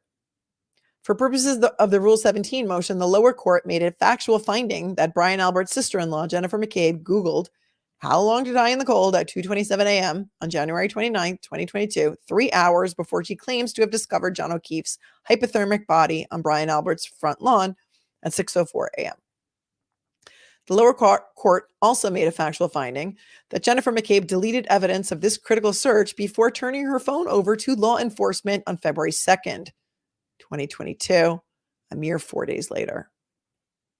This evidence alone opens the door for a third-party culpability defense in which Boston police officer Brian Albert is clearly implicated as the relative and homeowner of the residence wherein O'Keefe was killed and outside of which he was left to die in the cold. Defendant's third-party culprit defense is further supported by Apple Health data obtained from O'Keefe's cell phone, which recorded 80 steps and 3 flights of elevation change immediately upon his arrival at Brian Albert's residence shortly after midnight. The only reasonable interpretation of this data is that he did, in fact, make it into Brian Albert's 3-story residence that night, directly contravening Jennifer McCabe and Brian Albert's claims to the contrary. As set forth in defendant's Rule 17 motion, quote, location data obtained from O'Keefe's phone establishes that his phone pinged in the neighborhood near the Albert residence at 12:19:33 a.m. and again at 12:24:28 a.m. Immediately following his arrival at the Albert residence between 12:21:10 a.m. and 12:24:37 a.m., Apple Health recorded O'Keefe taking 80 steps, i.e. traveling approximately 87.74 meters, and climbing or descending the equivalent of 3 floors with his location data pinging in close proximity of the Albert residence. Then again, between 12:31:56 a.m. and 12:32:16 a.m., Apple Health recorded O'Keefe taking 36 steps and traveling approximately 83 feet. Contrary to the Commonwealth's assertion that defense's claims are without factual support and come from unidentified sources, much like all of the facts set forth in defendant's Rule 17 motion. This finding is supported by one, an affidavit of a defense computer forensics expert named Richard Green, and two, a verified copy of the Apple Health data obtained from O'Keefe's cell phone, which establishes the same. This reliable data-driven evidence undeniably suggests that Jennifer McCabe and Brian Albert lied to law enforcement when they claimed John O'Keefe never made it inside the house. As explained above, Jennifer McCabe deleted all of her communications in the early morning of January 29th, 2022. So as yet, the defense does not have records of all communications sent and received by her in the hours immediately following O'Keefe's death. However, the extraction of Ms. McCabe's cell phone reveals that immediately after disconnecting with 911 dispatch to report finding O'Keefe's body on the Alberts' front lawn, Ms. McCabe made two calls to her sister Nicole Albert, Brian Albert's wife, aka Coco, at 6:07 a.m. and 6:08 a.m., which lasted 9 and 7 seconds respectively. Both of these calls are recorded in Celebrite as being answered by someone and then deleted. This is particularly disturbing given that Nicole Albert told law enforcement that she and her husband Brian Albert were, quote, still in bed in the early morning of January 29th, 2022, when her sister Jen came into the room and shared with her what had transpired outside, and that John was found deceased on the edge of her property by the street in the snow. Nicole Albert further told police that she and her husband never left the home to see what was going on outside, and by the time she came downstairs, Canton Fire must have already transported both John and Karen from the scene. However, deleted phone records actually show that Brian and Nicole Albert were notified that O'Keefe was found lying unresponsive mere feet away on their front lawn 3 minutes after his body was discovered at 6:04 a.m. In spite of that fact, Brian, a first responder, and Nicole Albert chose to sequester themselves in their home, distancing themselves from the investigation rather than check on O'Keefe, assist in life-saving efforts, or otherwise investigate the circumstances surrounding the fact that their family member discovered the body of a Boston police officer on their front lawn. Particularly given that Brian Albert is a Boston police officer with close ties to the Canton Police Department, his actions are completely inconsistent with an individual who has nothing to hide. Immediately thereafter, at 6:08:35 a.m. on January 29th, 2022, Jennifer McCabe took a screenshot of Brian Albert's contact information, quote, Uncle Brian A, end quote, with the description home number 3, presumably to share with law enforcement or some other witnesses. Hours later, at 12:53:23 p.m., Jennifer McCabe deleted the screenshot, which clearly suggests 1, consciousness of guilt, and 2, an attempt to conceal Brian Albert's participation in John O'Keefe's murder and or cover-up thereafter. The defense also presented evidence that Jennifer McCabe made an outgoing call to Brian Albert at 6:23 a.m. that went unanswered, and then deleted the record of that call. Significantly, defendant's Rule 17 motion further showed that Ms. McCabe's attempts to sanitize her phone of contacts and communications with Brian Albert on the morning in question are not the only instances of witnesses in this case attempting to conceal Brian Albert's number from appearing in official law enforcement records. For example, on October 25, 2022, the Commonwealth produced to the defense a copy of the initial Canton Police Department incident report with a purported creation date of January 29, 2022 at 8:24 hours. Okay, listen up. Apparently, unbeknownst to the individual that altered that report, a hard copy of that very same report, dated January 29th, 2022, at 0824 hours, had already been provided to counsel for Ms. Reed at her arraignment 7 months prior on February 2nd, 2022. The two reports are almost identical and purport to have been created and generated on the same exact date at the same exact time. However, the original report produced on February 2nd, 2022, differs from the report produced on October 25th, 2022, in two very significant and alarming ways. First, the altered report swaps the single crime scene photograph included within the report from a photograph that was taken on the morning of January 29th, 2022, by the Canton Police Department, where there were clearly no pieces of Ms. Reed's taillight at the crime scene, to a photograph taken by a different police agency, Massachusetts State Police, days later on February 3rd, 2022, after Trooper Proctor had taken possession of Ms. Reed's vehicle, which shows a taillight fragment at the scene.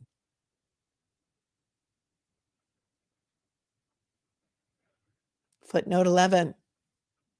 Notably, as set forth in Defendant's Rule 17 motion, Brian Albert's brother, Kevin Albert, is a high-ranking officer in the Canton Police Department.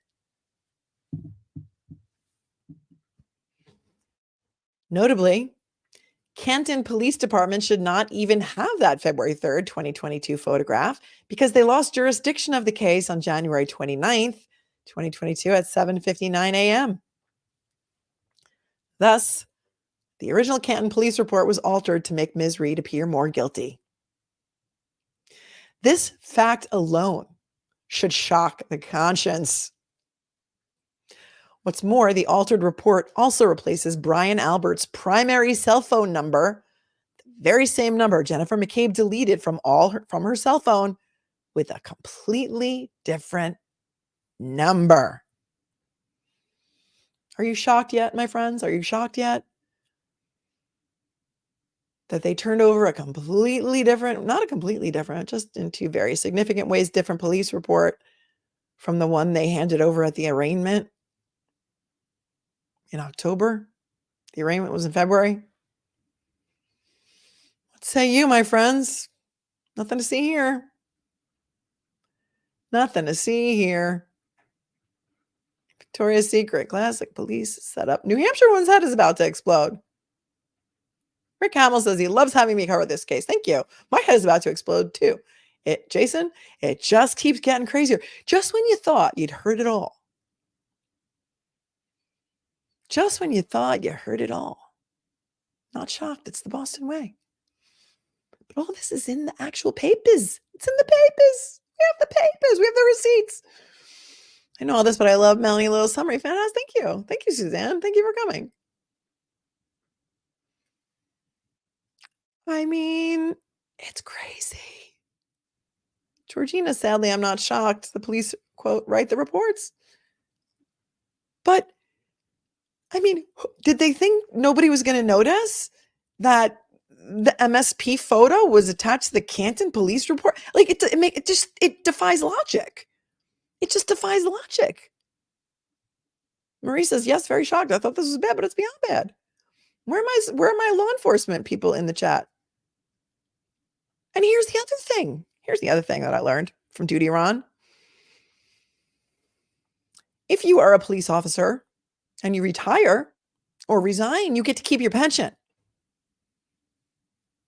At least in New York. But if you're convicted of a felony while you're still on the job, you lose your pension. He apparently resigned or retired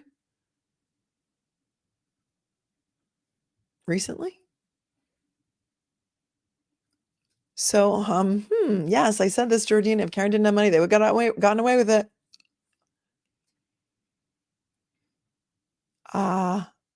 They shouldn't have upcharged her. Went to high profile after that. Why? Why did they upcharge her? I don't understand. Did they think that she was just going to plead guilty and this was going to go away? I mean, what were they thinking? Please help me understand. What were they thinking? Somebody said, in the comments from yesterday's video, that they were thinking they upgraded it because all of the witnesses said she wasn't drunk. So if she wasn't drunk, it was intentional. But if she was drunk, then it would be manslaughter. So since they all said she wasn't drunk, they then upgraded it to intentional. But that doesn't make any sense either, because when they took the blood alcohol level at the hospital and extrapolated it back, it was insane. Hi, Lizzie Bones. Thanks for your super chat. You know what's funny? She says, I've yet to see a YouTube channel cover and support the Commonwealth prosecution side with fact after fact after fact because it doesn't exist. Fellow deadhead here. All right. This is a long, strange trip, Lizzie Bones. It's a long, strange trip. I don't even know what to think. They weren't thinking. My father's keeper says we weren't thinking. Suzanne says they thought she was a Thomas Jen McCabe.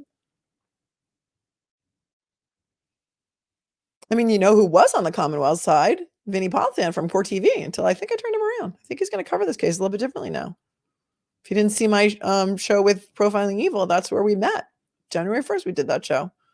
That is insane, Claire. I will in the chat. It is insane. Scott, they have too much to lose. See the big picture. This is so huge. It is so huge. And we need more eyes on this. Like outside of Canton, my viewers are international. And I'm sorry to my UK viewers for pushing this to 8 o'clock tonight, because they did say yesterday I was going to try and do it at 4. But in my defense, I did not schedule it for 4. Like officially. I scheduled it earlier in the day today for 8 p.m. because I knew I had a lot of other things that were, the day just got away and I wasn't going to be able to do it at 1. So I'm sorry to the UK viewers that weren't able to stay awake, but this is international now. We've got people in Australia watching this. We've got a lot of fans from Norway and Sweden and Scotland, a lot of people from Scotland watching this case. We are everywhere. Going back to the dead reference, we're everywhere. We're everywhere. Jennifer, sorry. I think they were thinking they had influence and they had family and friends.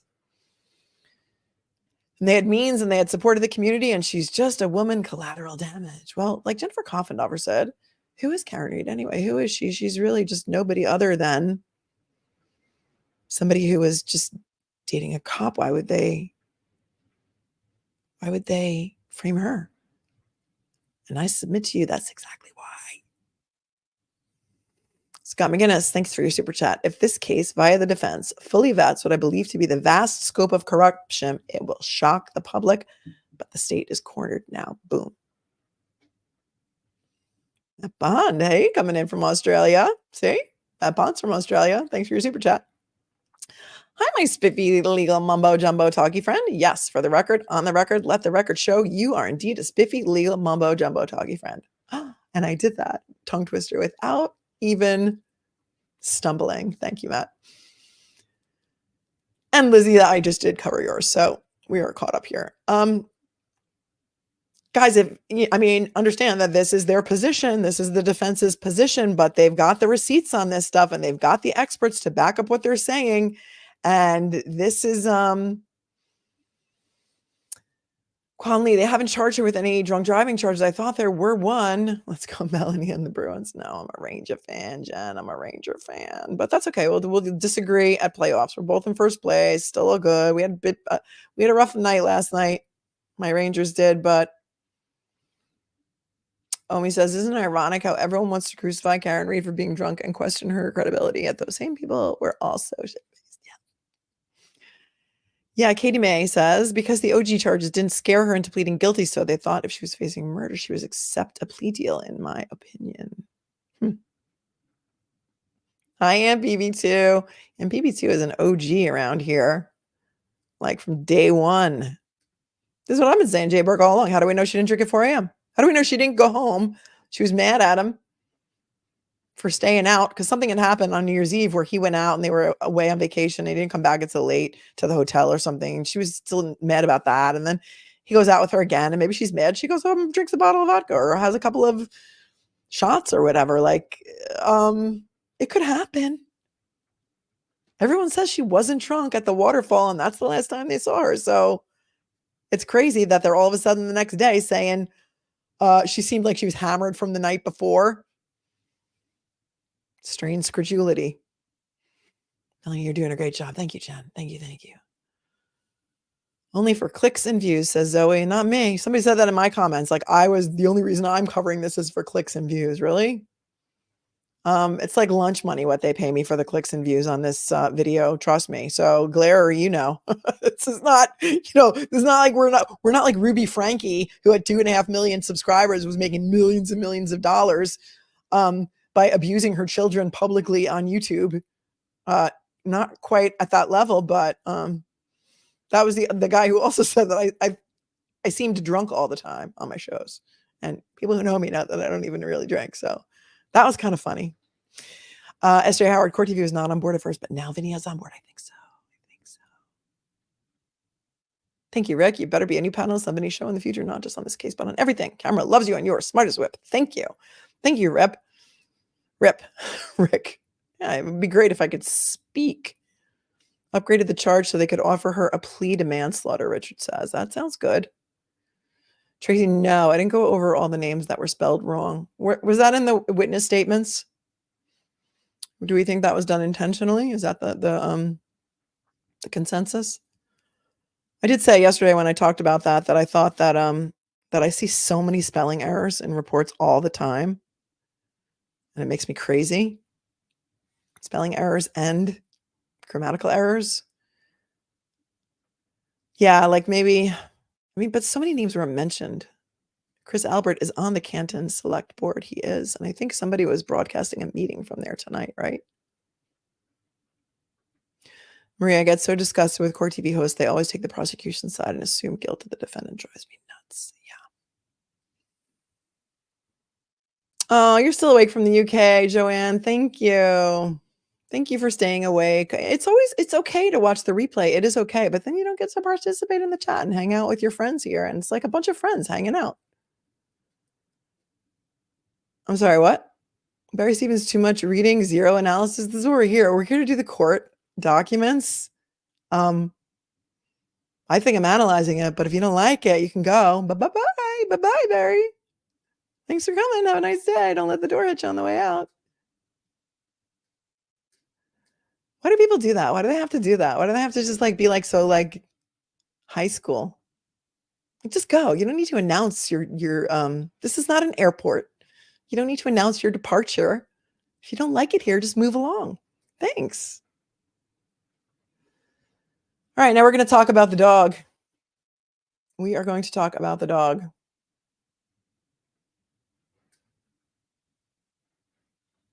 Because as if that changing of the police report was not good enough, we have more.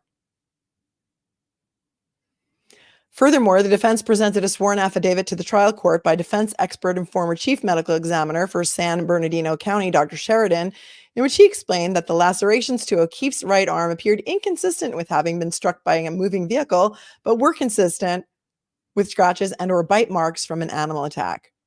Significantly, animal control records established that Brian Albert rehomed his K-9 German Shepherd, Chloe, his family dog of 7 years, to some unknown location in the months following O'Keefe's death. Oh, I forgot to read you this footnote regarding the police reports, but it said, significantly, defendant's Rule 17 motion included copies of both the original and altered police reports, along with an affidavit from counsel attesting to the dates these reports were received. And Bev still threw it out. Over Brian Albert's strenuous objections and representations to the lower court that his German Shepherd was rehomed due to an animal attack and has never attacked any humans, records obtained from the Canton town clerk established that Brian Albert's dog attacked 2 humans, both of whom were sent to the hospital as a result of Chloe's attack. These records are now in the possession of the trial court and the Commonwealth. Finally, the defense uncovered evidence establishing that on November 17th, 2022, mere months after the defense first publicly accused Brian Albert of being implicated in O'Keefe's murder, Brian Albert listed his longtime home for sale, which has been in his family for multiple generations. In a thinly veiled attempt to further distance himself from the crime scene, Brian Albert sold his house shortly thereafter on February 17th, 2023. This assertion is supported by an affidavit of counsel, along with screenshots of publicly available records relating to the listing and sale of the home. And we did go over the Zillow listing the other night, And we looked at all the pictures, and we did discuss that at length. Thus, this and other evidence set forth in our Rule 17 motion establishes a sufficient likelihood that Brian Albert's location information and communications in the hours and days immediately surrounding O'Keefe's death will reveal information that is evidentiary and relevant to this case, including 1, statements of witnesses, 2, further evidence of the conspiracy, which supports Ms. Reed's third-party culpability defense, 3, evidence of coordination with law enforcement. In sum, Brian Albert's communications, i.e. statements of witnesses, and location information on January 29th, 2022, and the days immediately following O'Keefe's death are clearly evidentiary and relevant.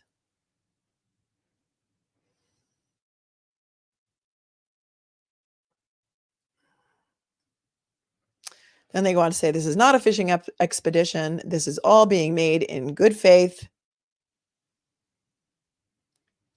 In respondent's opposition, this is what is the Commonwealth is saying. The Commonwealth asked this court to ignore all of the evidence presented in support of defendant's Rule 17 motion and instead accept as true the Commonwealth's facially unsupported and unsubstantiated allegation that, quote, while extremely intoxicated, the defendant operated her vehicle in reverse for a period of time before striking the victim at a high rate of speed. And thus, a request for any information that doesn't fit the Commonwealth's narrative is a fishing expedition. This allegation is completely unsupported by the record, much less actual provable facts, to allow the Commonwealth to, in essence, block a defendant's right to compulsory process based on vague statements alleging guilt makes a mockery of the presumption of innocence and an accused's constitutional right to defend herself and to compulsory process. What say you, my friends? What say you? Chloe, the dog, viciously attacked 2 people, sending them to the hospital, despite the fact that Brian Albert said, never hurt anybody. Never hurt anybody.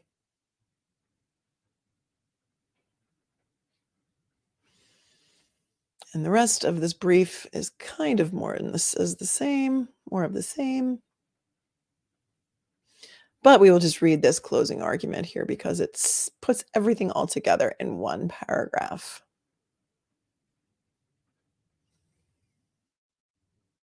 For those of you who don't like me reading so much.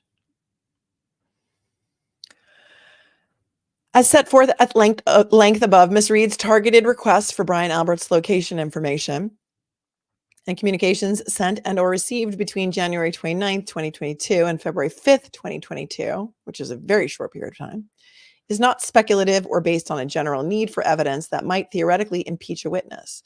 As explained in more detail above, defendant has already made a significant factual showing establishing that Brian Albert is implicated in O'Keefe's murder, or at the very least, the cover-up thereof, including, among other things, 1,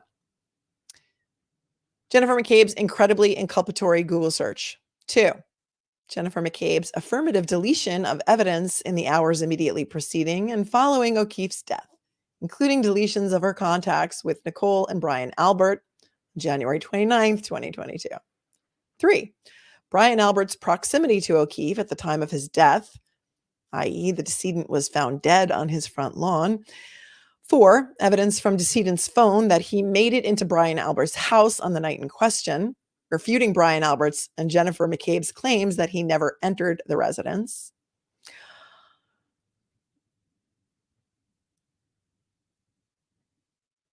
4, evidence. 5, Brian Albert's connection and ties to law enforcement, including his brother Kevin Albert, Canton Police Department, and Trooper Michael Proctor, the lead detective assigned to this case. 6, conclusive proof that the Canton Police Department altered the original police report in this case in an effort to make Karen Reed appear more guilty, while simultaneously concealing Brian Albert's cell phone information. 7, O'Keefe's injuries are wholly inconsistent with the Commonwealth's theory of this case. 8, O'Keefe suffered defensive wounds, i.e. bruising on the back of his hand consistent with being in a fight. 9, O'Keefe suffered deep lacerations on his right arm consistent with an animal attack and inconsistent with being struck by a vehicle, which is incredibly inculpatory, given that Brian Albert had a German Shepherd in the home at the time of O'Keefe's death. And 10, Brian Albert suspiciously got rid of his family dog of 7 years in the months following O'Keefe's death. 11, Brian Albert lied to the trial court, falsely claiming that his dog had never bitten a human and was rehomed due to an incident involving another dog, when in truth, the records show 2 individuals who were hospitalized as a result of his dog's attack. And that, my friends, is the crux of this argument that was made to the appellate court to get those records. Yes, show Melanie. Thanks, Sarah Gray. Smash the like button, please. It helps the algorithm, helps this get out, helps the video. It doesn't, that way the video won't be shadow banned and all of that nonsense. Kathy says she loves it when I'm snarky. Yes, he perjured himself. I hope there are pictures of the other 2 people attacked. Well, you can bet that they've got a private investigator working on that. You can bet. Deb says, I love you saying Karen Reed is all of us. Yes, yes. And somebody put that up on Twitter and I loved it. And a lot of people retweeted it. Just that 1-minute clip of what I said. And I love that. Somebody said, I love that your mic is so good. We can hear when you swallow. I'm like, all right, I'll move away.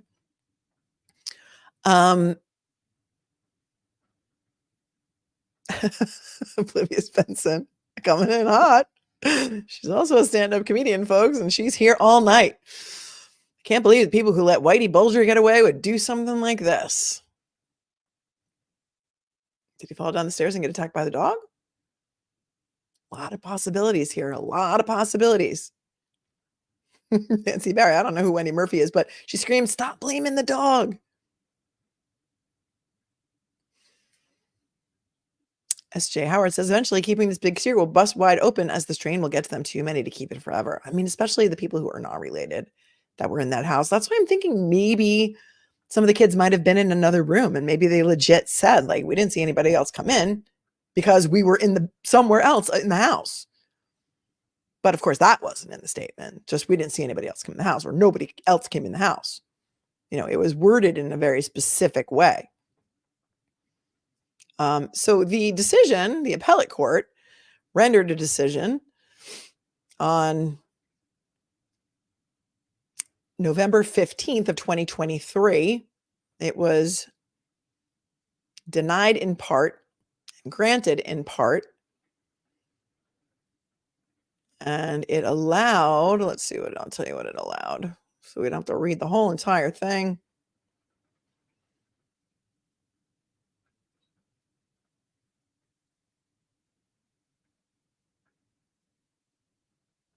So the appellate court is allowing the request for McCabe's cell phone records for the search, the Haas long to die and the cold search, for the 24-hour period beginning with the departure of the defendant, the victim, and McCabe from the bar, approximately at midnight.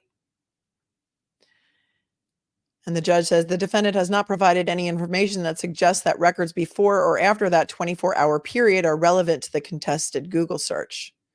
Therefore, to the extent that the defendant seeks relief in her petition from the judge's order denying the defendant's request for a summons to Verizon for certain information associated with McCabe's cell phone records for the date of January 29th, the petition is allowed for this 24-hour period. So from midnight on the 29th to midnight on January 30th, they are going to be able to subpoena Verizon for those records relating to the Google searches. And they also allowed, let's see,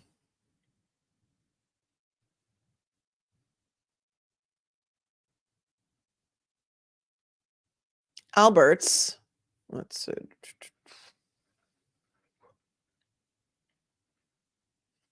This is weird the way I'm going to show you how they wrote this because it's just like one big long paragraph that kind of is like really hard to read, but I won't.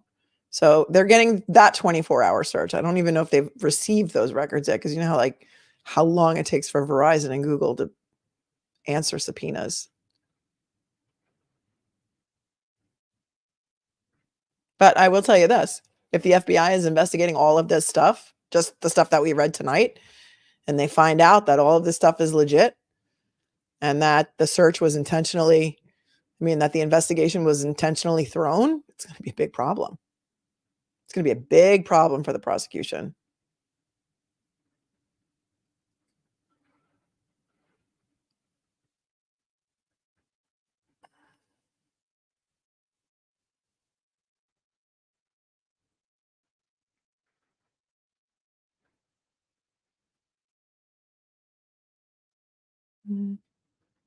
Talk amongst yourselves for a minute.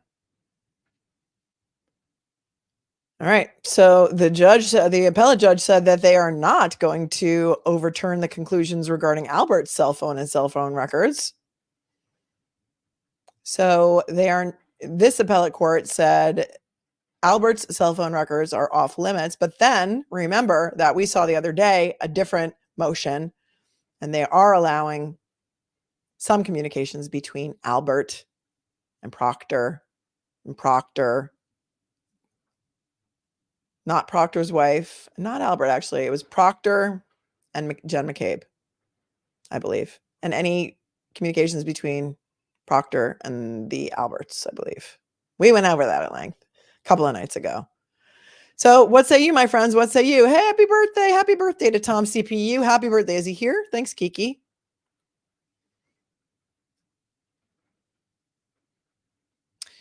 Dave's channel says Colin and John have past issues that were not so pleasant. Retired Irish says, and he's retired law enforcement, more like punched in the face, fell, hit his head, dragged outside. But also the dog probably got in there too, right? Think the dog got in there? I think so.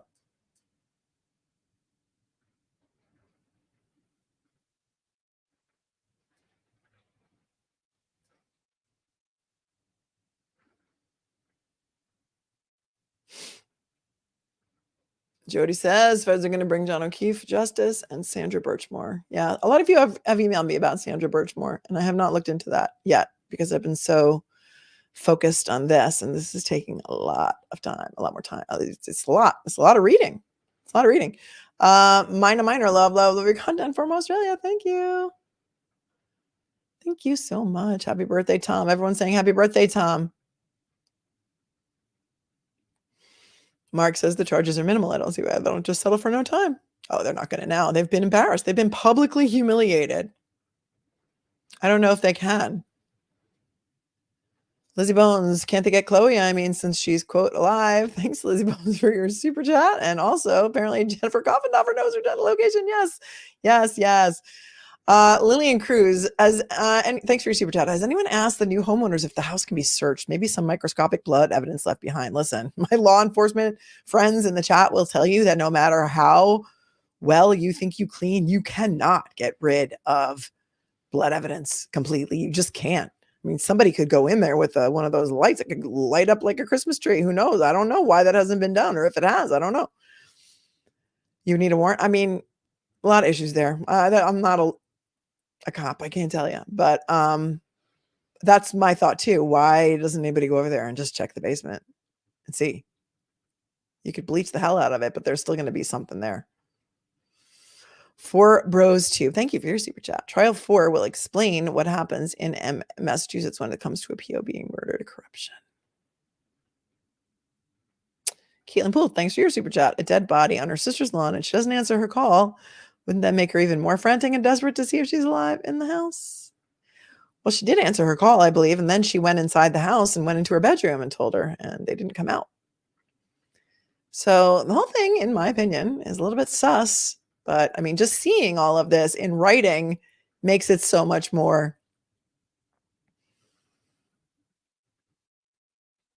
part of the court record, legitimate, instead of reading articles about it. They also made a motion on Friday. The Commonwealth made a motion because there was an article that was published in Boston Magazine. That wasn't a great article, by the way.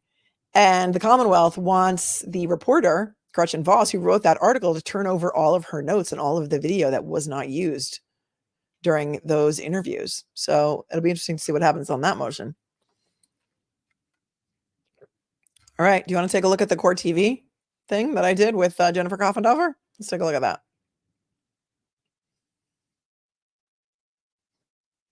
Because remember, the last part of it was cut off. Yeah, right. So you mean to tell me Gretchen Voss has notes, but none of the police do? That's exactly what I'm telling you. That is what I'm telling you. Joe said they got rid of the basement twice. They likely got rid of the evidence of anything. But you know what, Joe?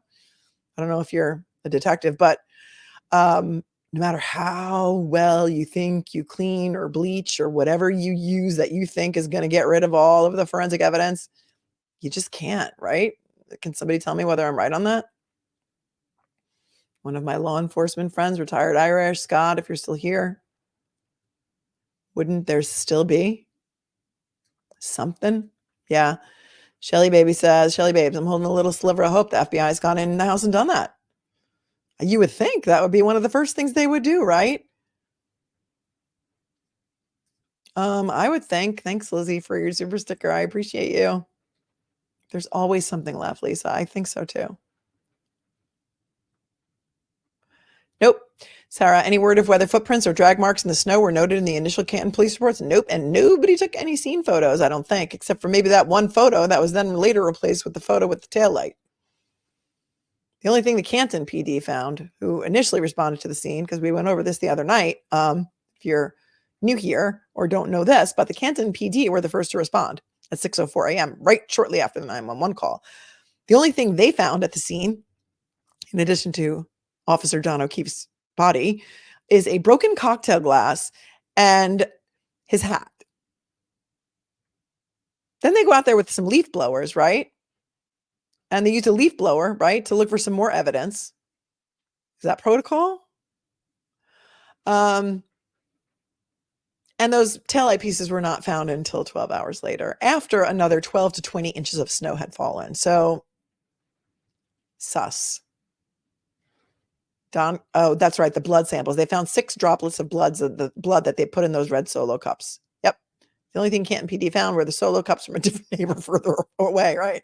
And Dan, didn't they also borrow someone's leaf blower to do that? Yeah, that's a good question. The FBI isn't investigating the murder. Would they still search the house? I don't know. It's a great question. That is a great question.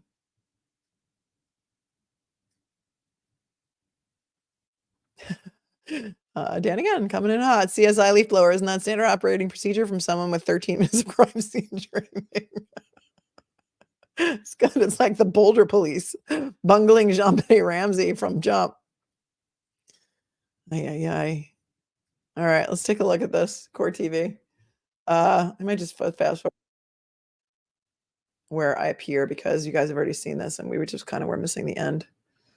And it's 45 minutes long, so they didn't bring us in until like the second half. Oh, here's smooth as butter, Alan Jackson. Let's just watch Alan Jackson for a minute, shall we?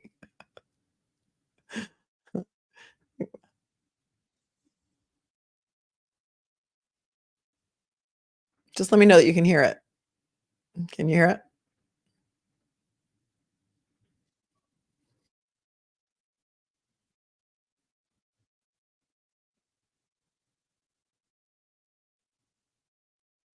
No audio. Okay, hang on one second.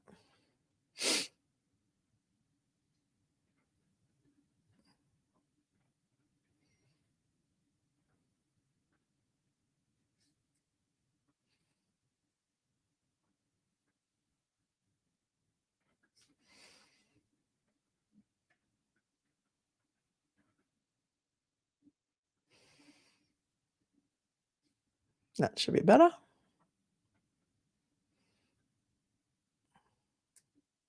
Cell phone records. Well, who is she? Well, she's the wife of an investigating state trooper who the defense claims is friends with the couple who owned the house where O'Keefe died. Take a listen to some of those arguments. Let's share the sound. That there are false statements made about Michael Proctor's relationship with some of these other parties. Since the very beginning, and that brings up the fundamental issue, Your Honor, of what is that relationship and what's the nature of the relationship, and why do we believe that that relationship establishes extrinsic evidence of bias and an inability to be neutral. From the very beginning of this case, we have questioned the neutrality and the bias of Michael Proctor and certain other government witnesses based on overwhelming facts that we've learned, overwhelming facts that establish that both this investigator and this investigation are compromised. That's why we've asked for the communications that the Commonwealth has now agreed with. Our request is nothing short of critical to our defense, obviously, and it's based on Ms. Reed's constitutional right, as established in Davis versus Alaska, the U.S. Supreme Court constitutional right, that's recognized as the right to attack the credibility of any government witness, be they a government witness on behalf of the police and the investigation, or any other government witness. Is Elizabeth Proctor a government witness? She is not, but Jennifer McCabe is. And the communications that we're interested in are the communications that are concomitant between Elizabeth Proctor and Jennifer McCabe.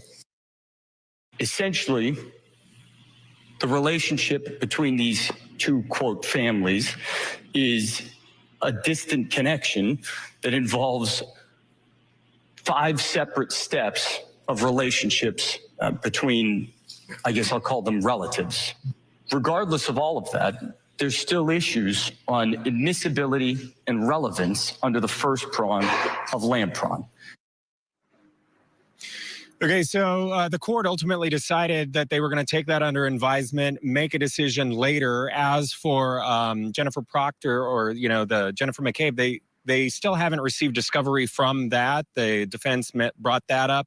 And they also talked about DNA in the case. The court ultimately decided that DNA can be collected from the investigating troopers, but it's yet to be determined whether or not that DNA can be tested against any new evidence that is proposed in the case by the defense. And the judge asked, well, do you have new evidence to submit or talk about? And they said that they didn't want to show their hand at this point in time. I'm fascinated as to how far they're going to allege this conspiracy goes, or was it a conspiracy? They were talking about bias today, but ultimately, are they going to argue that evidence was planted, that investigators framed her? Because that really seems like what is happening. They use the word bias and cover up, but it seems like they're really insinuating there is much, much more going on here. So, all right, there's still a lot happening here. So what's next? Okay, so what next is that there's going to be a hearing in about 2 weeks. And one of the things that could be discussed is the late motion that was filed today by her attorneys to have the Norfolk County DA sanctioned and disqualified. They cited misconduct in this 30-page motion that was filed late today. So that could be discussed in about 2 weeks. That is January 18th at 3 o'clock here. And then the trial. We are steaming forward on this trial, and it is happening quick. The judge says that she's not going to allow any delays here, Vinny, and that trial date is set for March. Or as they say in Dedham, March. It's going to be in March. Listen, Yeah, Matt, that's pretty good. I know you're a California kid, but show the folks at home your hands. Can you show them your hands? Let's see your hands. Let's see the hands. So I know pink. you're from California. What you And need you to can probably do, see my breath. Yeah. When you're in Massachusetts in January, you bring gloves, okay? I have them, but I can't scroll through my script. Gotcha, okay. All right. I just want to make sure, because I know you're from California. Matt Johnson, Court TV Crime and Justice correspondent. Thank you, sir. Appreciate it. All right, folks, when we come back, we're going to bring in some of our experts, go through some of this, and really take a look at this allegation of the connection between investigators and people who were in the house that night. Because again, remember, the defense is saying it's the people in the house who are responsible for the death of John O'Keefe, the Boston police officer. All that plus coming up next hour. In Las Vegas, Nevada, it's the video everyone is talking about. A man about to be sentenced leaps. Okay, that was insane. Did you see that guy who jumped over the bench at that judge? That was insane. I saw it like on TikTok, like a short clip of it. I watched it like 10 times in a row. Over the bench and attacks the judge. Tonight, you will hear the rest of the story. I could not. It's terrible. I could not stop laughing. I mean, it was kind of funny, but it was terrible what happened, but it was kind of funny. Michael Proctor, the state police trooper, being accused of planting evidence outside 34 Fairview Road, was never at Fairview Road on the day of the incident. Proctor and his state police partner traveled together the entire day while other officers were processing 34 Fairview. Trooper Proctor was not there and did not plant evidence at 34 Fairview Road.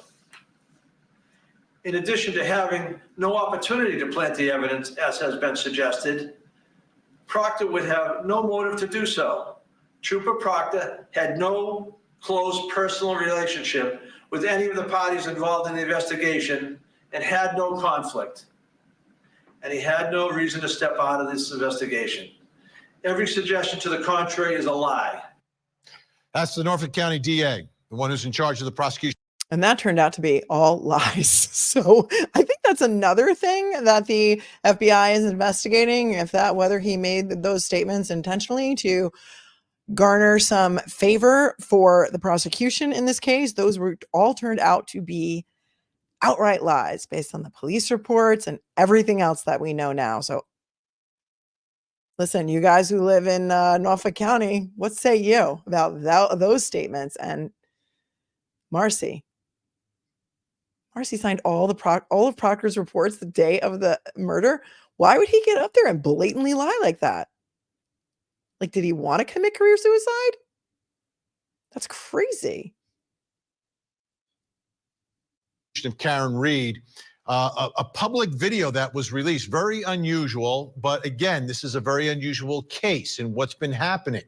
And there's been this groundswell up there in Canton and in the area, and there's been fingers pointed at people, including this Trooper Proctor. And you heard the DA say, listen, he didn't plant evidence, he wasn't even there, and he's not connected to anyone that was in the house or any of the parties involved here. Well, the defense is saying something completely different. But let's begin by taking a look at the Commonwealth's statement of the case. Okay, so this is from the prosecution side. They say, in this, Trooper Michael Proctor and Sergeant Yuri Buchanek were among the troopers whom responded to the scene and began interviewing witnesses. So this trooper, very important part of the defense case, according to the Commonwealth's statement of the case, was there. Then today in court, Alan Jackson went a little further to outline evidence that he believes shows that Trooper Proctor's and his family is connected to the parties involved here. Take a listen. We've established that there is a close personal relationship between and among Michael Proctor and obviously Elizabeth Proctor and these third-party culprits that have been implicated in this case that we've brought to the court's attention, the Alberts and the McCabe's. So he calls the evidence that we've procured and that we've presented to the court as lies. Well, let's look at those lies for a quick second. We have presented the court with photographic evidence, not something that we came up with, something they came up with. Photographs in Exhibit C in our moving papers. And I'll just cover a couple of those. There's a photograph that we presented that shows Trooper Proctor's mother, the person by the name of Colin Albert, pictured in the photograph, with Trooper Proctor's sister pictured in the photograph, with Chris Albert pictured in the photograph, and with Jennifer McCabe's own daughter depicted in the photograph. They're all together at a birthday party. These are close and immediate family members of the Proctor family, the Albert family, and the McCabe family, and they're all together and they're socializing. That's not a lie, it's a photograph. And it's unassailable evidence of that relationship. There's a second photograph of Trooper Proctor and Colin Albert in a wedding party together. And I would urge the court to note, they're not at a wedding together, they're in a wedding together, in the wedding party. There's a third photograph. And when was that? When was that? When was that? 2012. So this relationship is. What is she going to say? Oh, it was 2012. Like, big deal. It was 11 years ago. Well, yeah, they've known each other even longer than Judge. That doesn't minimize it. That makes it worse, in my opinion. the court just noted, and I was about to get to in a second, is not just days old, months old, weeks old. This relationship is decades old between these families. There's another photograph that the court has seen, Trooper Proctor literally on the dance floor with Colin Albert. Trooper Proctor was seated at the same table having dinner with Colin Albert, Chris Albert, and Chris Albert's wife. But I would highlight the last point that I think should be highlighted for the court's attention, and that's the Facebook post. Trooper Proctor's mother refers to the Albert family as the Proctor's second family. So one might actually ask Mr. Morrissey, who's actually lying in this case? Okay, so now let's take a look at this visually, because he's throwing a lot of names out there, and it's a little confusing, so I want to make it a little less confusing. So the Proctors are that's the trooper, but what is his connection to the Alberts and the McCabe's, et cetera? But who are these people? So this is the house where John O'Keefe was found dead on the lawn, okay? Okay, just note there are some people that were in the house that are missing from this chart. So there are a couple of friends, I think, that are missing. And also Brian Higgins is missing from this chart. But just somebody just said, I wish you would post a family chart. And here is some of it. So Vinny's going to go over it now. The owners of the house are Brian Albert and Nicole Albert. They are married. Now, Brian Albert has a brother named Chris who's married to Julie. They have a son named Colin. So Colin is an important name in all of this. Chris, Julie, again, brother of Brian Albert. Brian Albert and Nicole, they have children, Caitlin Albert, Brian Albert Jr., and then there's a friend of theirs, Julie Nagel. Then you look at Nicole Albert, her sister, another important name in all of this, Jennifer McCabe. Jennifer McCabe, who's married to Matt McCabe. So this is the house. So the night that John O'Keefe got out of the car in front of the house and either went to the party or was murdered or run over by Karen Reed, who was in the house? Take a look. This is what's alleged here. Brian Albert's there. Nicole is there. Chris and Julie are not there, but their son, Colin, is there, which is Brian's nephew. Their kids are there. Brian Albert Jr., Caitlin, and their friend Julie. Also there, very significant, is Jennifer McCabe and Matt McCabe. All of this, trying to understand the names, the relationships, and does it all lead to some conspiracy, bias, framing, planning evidence? Let's bring in our guests. Joining us in New York City, attorney, podcaster Melanie Little is with us. In Boston, Massachusetts, criminal defense attorney and author of the books Super Predators and Law and the Tough on Crime Myth, Peter Ellikin is with us. And down in beautiful Jacksonville, Florida, retired FBI Special Agent Jennifer Koffendorfer. Great to have everyone here. All right, Melanie, I'll begin with you. So is the defense really predicated on the fact that Trooper Proctor, who was at a wedding and his family is close with the Alberts, is literally planting evidence to literally frame Karen Reed for murder? Is that what the defense is saying here, Melanie? I think that's exactly what they're saying. And they're also saying that there are a lot of questions of fact here. You know, if Trooper Proctor, who was the lead investigator. I hate to interrupt you. I just want to preface our entire conversation tonight. I'm not concerned about reasonable doubt, okay? Reasonable doubt, I want to know about the truth tonight, because the defense is saying John O'Keefe was murdered by people in that house, and the prosecution saying he was murdered by Karen Reed. So I want to look at these as two cases and evaluate what's going on here.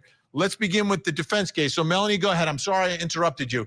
But I understand this is a case that's going to be tough with reasonable doubt. But I want to get to the truth tonight. So my mother was so mad that he interrupted me.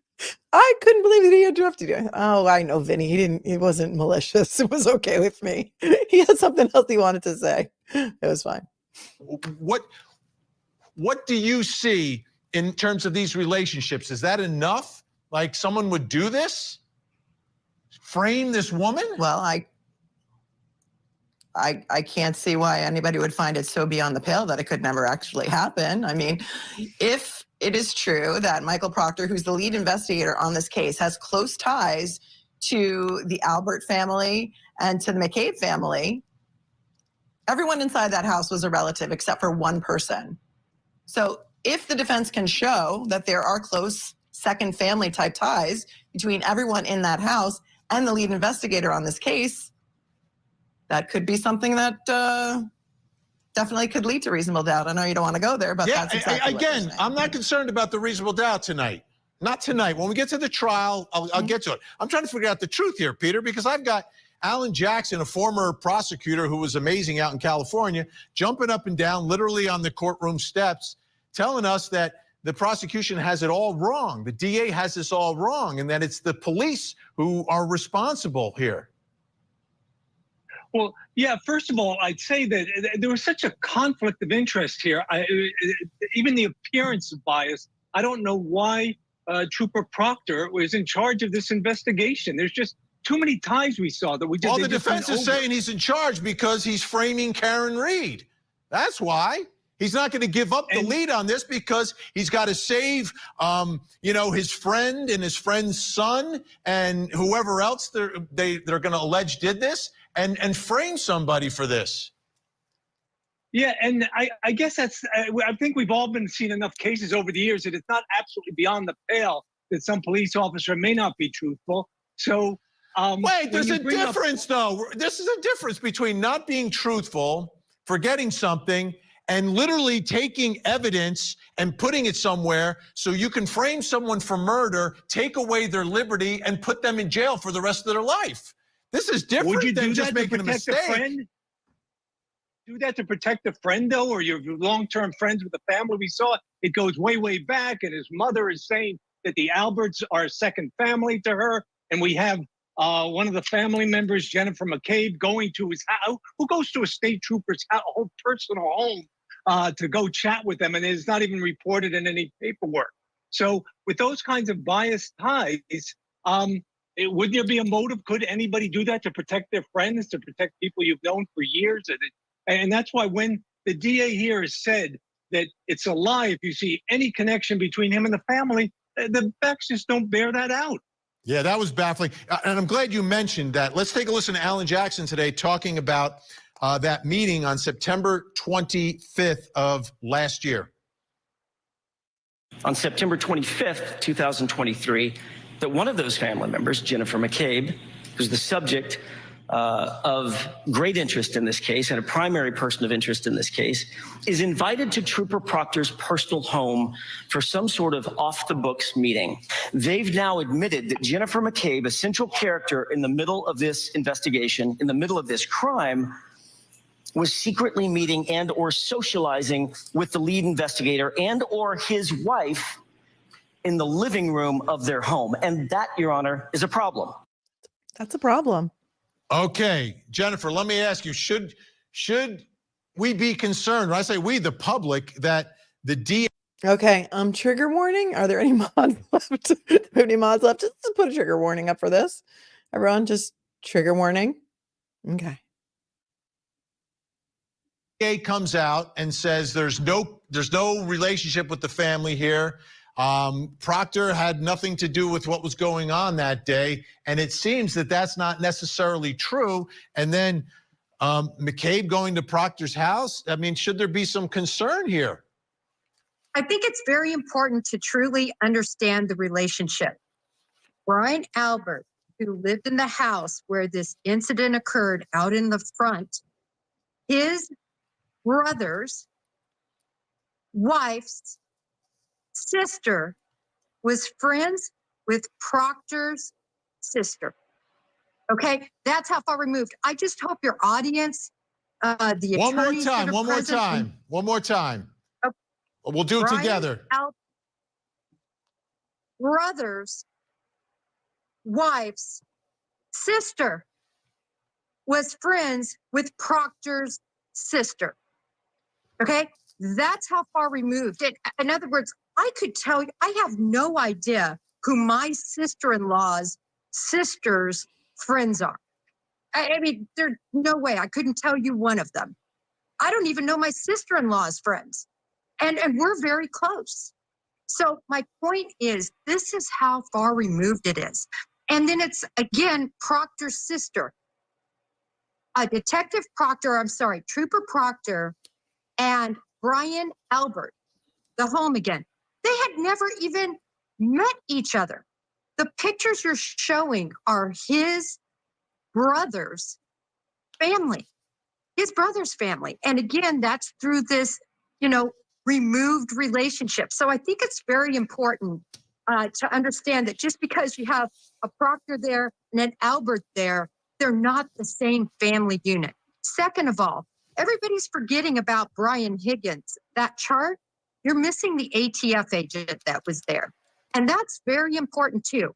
So to have this conspiracy work, we have to have a Boston police officer, Canton Police, EMS, an ATF agent, the medical examiner's office, the district attorney, and the state police all combined to do this huge conspiracy against who? Nothing against Karen Reed, but who is Karen Reed? Karen Reed is no one special other than she. Karen Reed is no one special other than. Remind me to show you the tweet that's trending of my clip of how I responded to this in my show, because I didn't get a chance to look at my face. Look at my face. I'm about to explode. He was dating in a relationship that was falling apart. I'm just going to take that back a notch. And we're very close. So my point is, this is how far removed it is. And then it's, again, Proctor's sister. Trooper Proctor and Brian Albert, the home again. They had never even met each other. The pictures you're showing are his brother's family, his brother's family. And again, that's through this, removed relationship. So I think it's very important to understand that just because you have a Proctor there and an Albert there, they're not the same family unit. Second of all, everybody's forgetting about Brian Higgins. That chart, you're missing the ATF agent that was there. And that's very important too. So to have this conspiracy work, we have to have a Boston police officer, Canton Police, EMS, an ATF agent, the medical examiner's office, the district attorney, and the state police all combined to do this huge conspiracy against who? Nothing against Karen Reed, but who is Karen Reed? Karen Reed is no one special other than she was dating in a relationship that was falling apart, the victim deceased. Okay, everyone stay where you are. We've got to hit a quick break. When we come back, much more. Look at my face. Look at my face.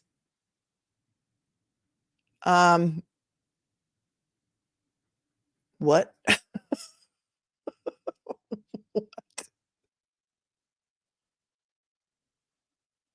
Or don't go anywhere. The relationship was falling apart? How did she know that? It's got a lot of inside info.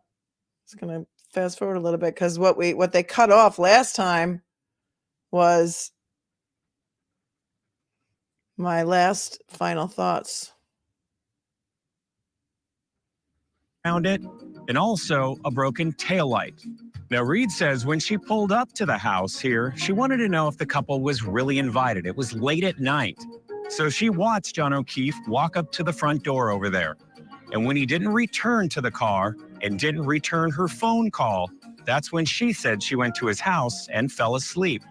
The next morning, Karen Reed hasn't heard from John. So she starts making phone calls, and then she comes back here to the last place she says that she saw him, over at this house on Fairview. And that's when he's discovered, lying in the snow dead. Now, Reed's defense says a very different story. They say that John was actually beaten up in the basement of this house and attacked by the family dog. They claim that he was dragged outside and left in the snow to die. Now, being here on Fairview Road in Canton, a few things come to mind. Why didn't someone see anything? Because the neighborhood, it's fairly dense. The houses are close together. But you have to keep in mind that this happened in January, in the middle of the night, and it was also a snowstorm, whiteout conditions. Now, another key for the defense is the snowplow driver who said that he cleared Fairview Road here the morning that John O'Keefe was found dead. He claims that he didn't see a body in the road or near the road. Okay, all my guests back with us, Melanie Little, Peter Ellikin, and Jennifer Koffendorfer. Melanie, which case is easier to prove? That he was murdered in the house or that he was murdered by Karen Reed? I have so many questions. I think it's easier to prove that he was murdered in the house. Tell me in my why. opinion. I mean, where's the dog? Where's the dog? I saw the photos of John Proctor's right arm that were taken at his autopsy. They have what clearly looks to me to be like animal scratches on them. All of a sudden, the family dog of 7 years, they had a German Shepherd in the house. The family dog is gone. They rehomed the dog. The dog is missing. The dog's DNA cannot be tested to see if those were, in fact, animal scratches. You know, there's a cocktail glass allegedly on the lawn. They never searched the inside of the house. Why did they never go inside the house to see if they had those type of glasses inside the house? Why was the basement flooring ripped up? The house was sold. Why did this police officer who owned the house and his wife never come out of their house to look at the scene when there is a dead police officer on their lawn? I have so many questions. And I think at the end of the day, the jury is going to have to decide the facts. And if we have so many questions from looking at these facts, I think a jury is going to have a lot of questions too. Jennifer, which case is easier to prove? Wait, and I realized, by the way, that was a huge blunder on my part. I said John Proctor instead of John O'Keefe, and that was a very big misstep. But listen, it's live TV. You don't know what the questions are going to be, and my bad. I would never disrespect the victim in this case, John O'Keefe. So that was my bad. Proctor's living rent-free in my head. I just want to rewind because somebody said rewind and look at Jennifer Koffendorfer taking a deep breath while I'm talking. So let's just rewind for that. Like animal scratches on them. All of a sudden, the family dog of 7 years, they had a German Shepherd in the house. The family dog is gone. They rehomed the dog. The dog is missing. The dog's DNA cannot be tested to see if those were, in fact, animal scratches. You know, there's a cocktail glass allegedly on the lawn. They never searched the inside of the house. Why did they never go inside the house to see if they had those type of glasses inside the house? Why was the basement flooring ripped up? The house was sold. Why did this police officer who owned the house and his wife never come out of their house to look at the scene when there is a dead police officer on their lawn? I have so many questions. And I think at the end of the day, the jury is going to have to decide the facts. And if we have so many questions from looking at these facts, I think a jury is going to have a lot of questions too. Jennifer, which case is easier to prove? Oh, without a doubt, the case that he was hit by Karen Reed. And for those of you who have not seen this photograph, this is the photograph that was taken at autopsy of John O'Keefe's right arm.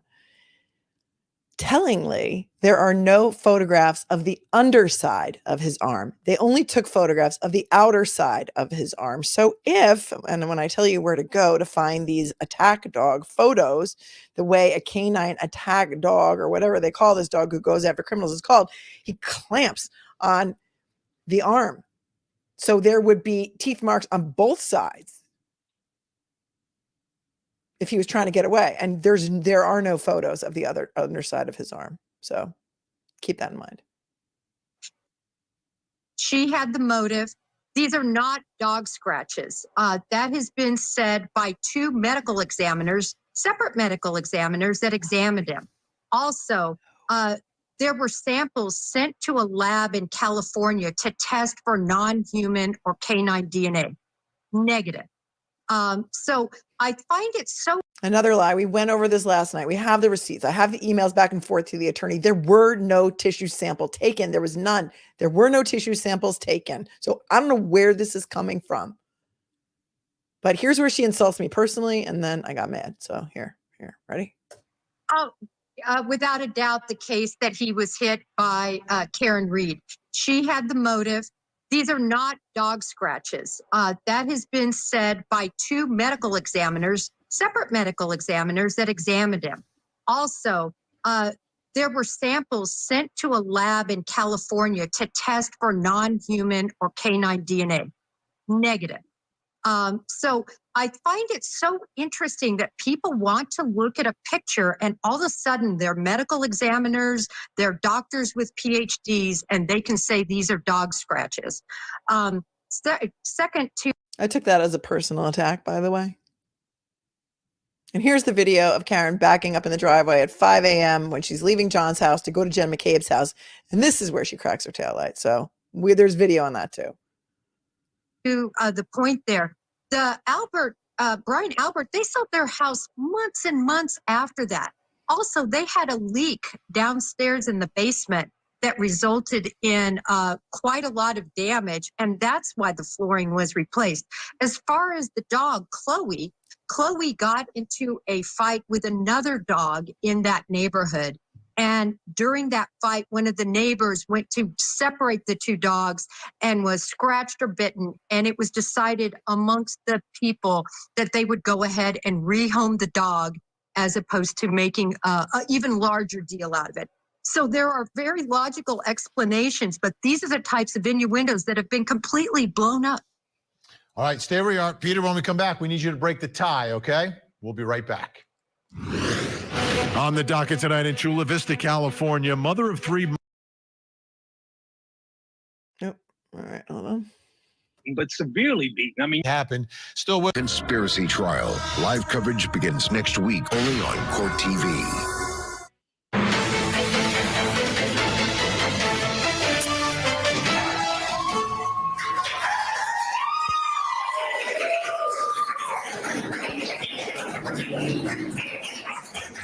Hard to imagine an accused murderer getting a Hold on, Jeanette Lawson, you talking about me? You talking about me that I don't know the case? I'm just passing along information. Are you talking about me? Clarify that, please, in the chat. I'll wait.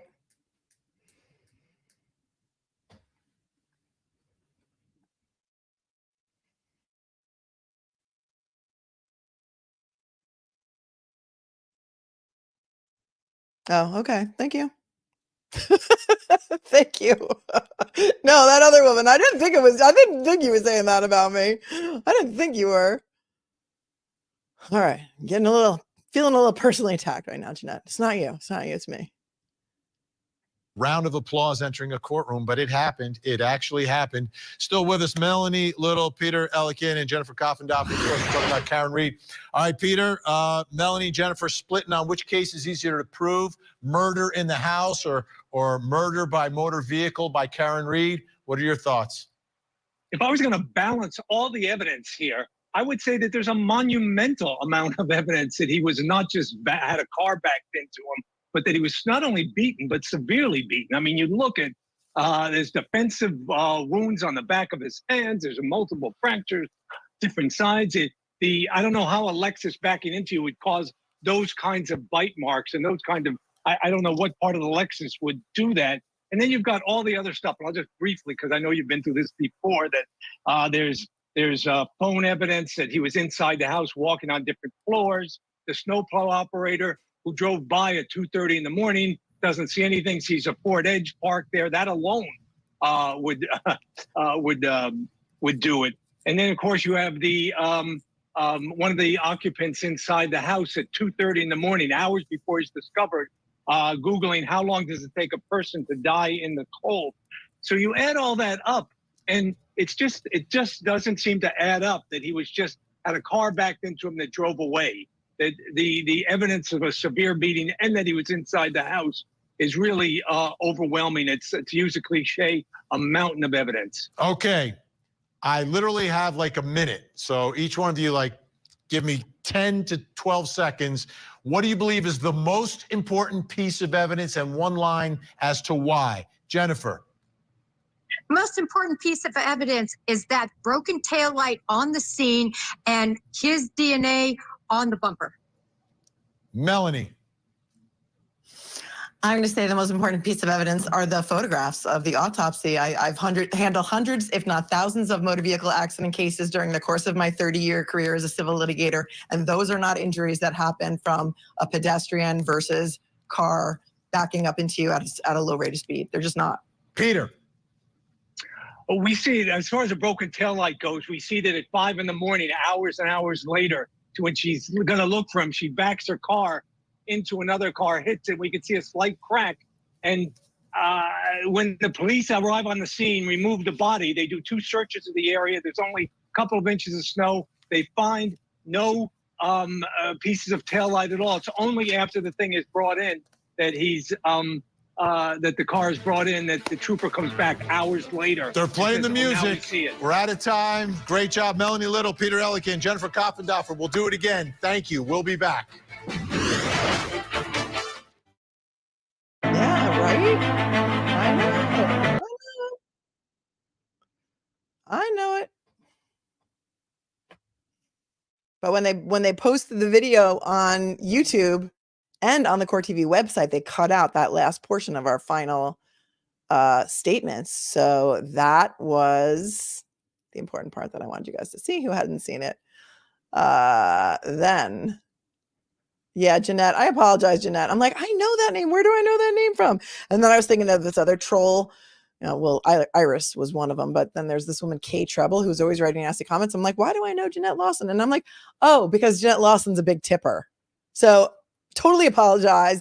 That was just like wrong thing, wrong time came up. But Jeanette Lawson's amazing, and I apologize to you personally. I know you would not disrespect me on my or anyone on my channel, but there are some that squeak through, like this one. Smitty, I know you're extremely sensitive. As you have stated, Turtle Boy has already mentioned everything you've spoken about. Way too late to the game, ma'am. I don't know what that means. Way too late to the game. I'm doing this for my viewers who do not know a lot about this case. And for those of you who do know a lot about this case, you've been very helpful. So, again, if you think I'm late to the game and you don't want to watch, then you don't have to watch. Just, don't watch. Sherry, thank you for your super chat. Amazing Fraud at Wrangler is a new member. Thank you so much. And Tiffany says, I hate the bombastic style of these shows. I never watch. Can't stand the yelling. Just speak normally, please. Yeah, he's bombastic, but that's just his personality. He's very passionate, I think. Kwamli, thank you for becoming a member. And Lillian Cruz, thank you for your super chat. I live in Norfolk County, Massachusetts. Not surprised at all. Falsifying reports has been going on for years here. For years. Phoebe says it's a club, like a club like George Carlin talked about, and you ain't in it. Olivia, big shout out to Olivia Lambo on Twitter. Go follow her. She is amazing. She tweets 1 million times a day with all of the information on this case. So if you don't follow her, you should. I don't even really use Twitter ever, but people started all of a sudden tagging me, and now I have some followers. So that's pretty cool. Maybe I will. Kelly says, thank God you don't live in Massachusetts. I don't know if you're talking to me or somebody else. I'm not really sure. Lizzie, thank you for your super sticker. And yeah, a dead body on her sister's lawn. She doesn't even answer her call. Wouldn't that make her even more frantic and desperate to see if she's alive in the house? Thank you, Caitlin. I agree. So yeah, so there's that. What say you, my friends? What say you before we break? Because there's literally a monsoon outside my window right now. And I'm probably going to get cut off soon. So thank you, Scott McGinnis. I'm glad to have a new creator as talented as you on this. You are not grifting Turtle Boy. No, he's unavailable right now.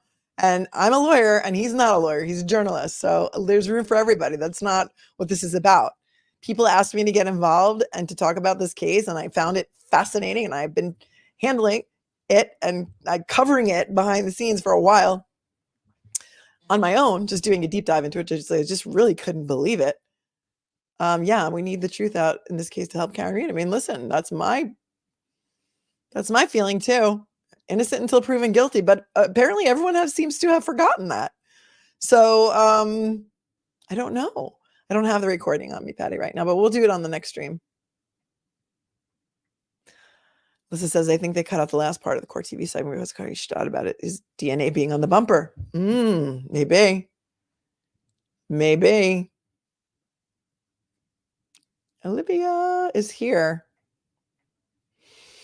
Marie said, I think they intentionally cut off the show when they posted it because there was lots of evidence problems and they're all pro-prosecution. Danny D says, this whole case is crazy. Karen was definitely framed. Yeah, I mean, listen, we're going where the evidence has taken us. Olivia, if you want to drop your post, your Twitter, whatever, Twitter handle, Twitter name, that would be awesome. Thanks, Maz. All about the more people that know about the case, the better. Be nice. And my viewers were not following this case. We've been following a lot of other cases. This was not one of them. Hi, Ed. What did this JC do with the FBI? I don't know how to spell her name. I don't know. Don't know. And I'm not quite sure.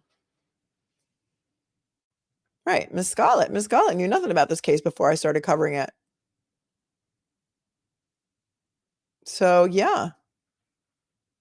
This is a lot of people who are now finding out about this even more and more. It's just, this was a kind of a local story. And quite frankly, all of the mainstream media channels, if we can even call them that, because, Newsday, Court TV, and Law and Crime are really the only ones that cover these types of trials outside of the local Boston channels that were covering it, were very pro-prosecution, in my opinion.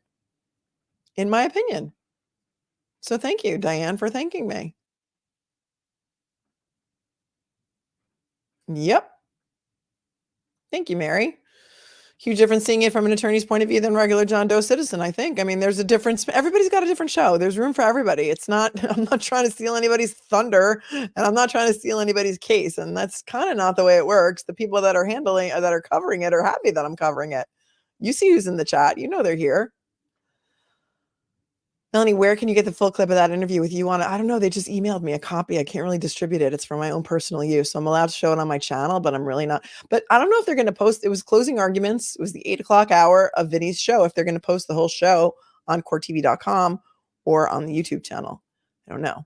Yeah, I like receipts with understanding too, Jeanette. And that's what we do. And I go through court documents. And if people don't like to do that, they don't have to watch. But in a legal analysis channel, we like to look at actual court documents.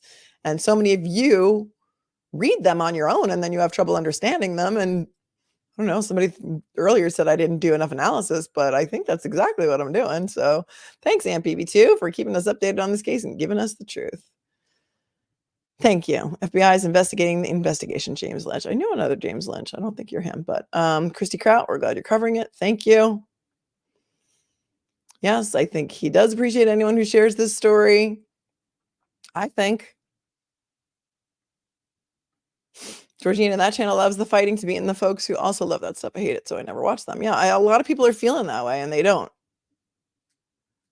Olivia is a beast. Follow her, says back after this. Judge Bev needs to recuse herself. Yeah, we got to go over that motion, too. I want to see that. Thanks, Keena, for becoming a new member. And I think that's it. I don't see any. Yep, see, Noni ladies heard this case only from me. Thank you, KKB. I must have done a great job blocking the trolls last night. I see a pleasant, lovely chat. And that's the way we like it. That's the way we like it. Classy. Yeah, as to the DNA on the bumper, John, Courtney says, I'm sure his hands were all over the bumper and trunk, inside and out. I'm sure they were too. So that's my story. I'm sticking to it. Thank you, Teresa, very much for your compliment. Tracy talks a lot. His body wasn't even by the curb and no tire marks in the snow. Coffin offer seems like she's reaching and uninformed of the facts in this case. Might be. Might be. Thank you. Thank you, Donna McGuire, for thanking me and for appreciating me covering this case. There's been a lot of outside drama covering this case. And so that's why I was kind of, one of my rules was that, we weren't going to talk about the outside drama because it's going to pull focus from the real facts and, what's going on and justice for John O'Keefe. And I don't want to pull focus from that by talking about, the side drama. So we can talk about the side drama after it's over, which I think is probably the best way to handle that. So that's what I think. And that's why I'm saying, let's stay away from the turtle emojis and the mentioning and let's just let him, deal with what he's got to deal with. And we'll, deal with that another time. I don't want to pull focus from the facts and the story of John O'Keefe right now. Okay.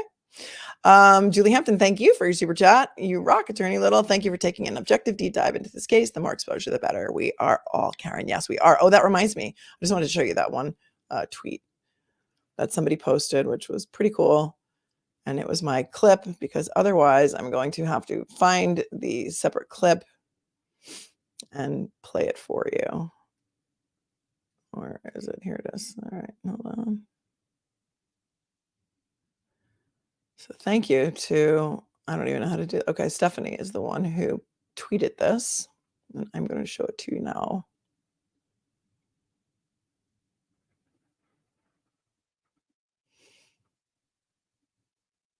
If you haven't seen this.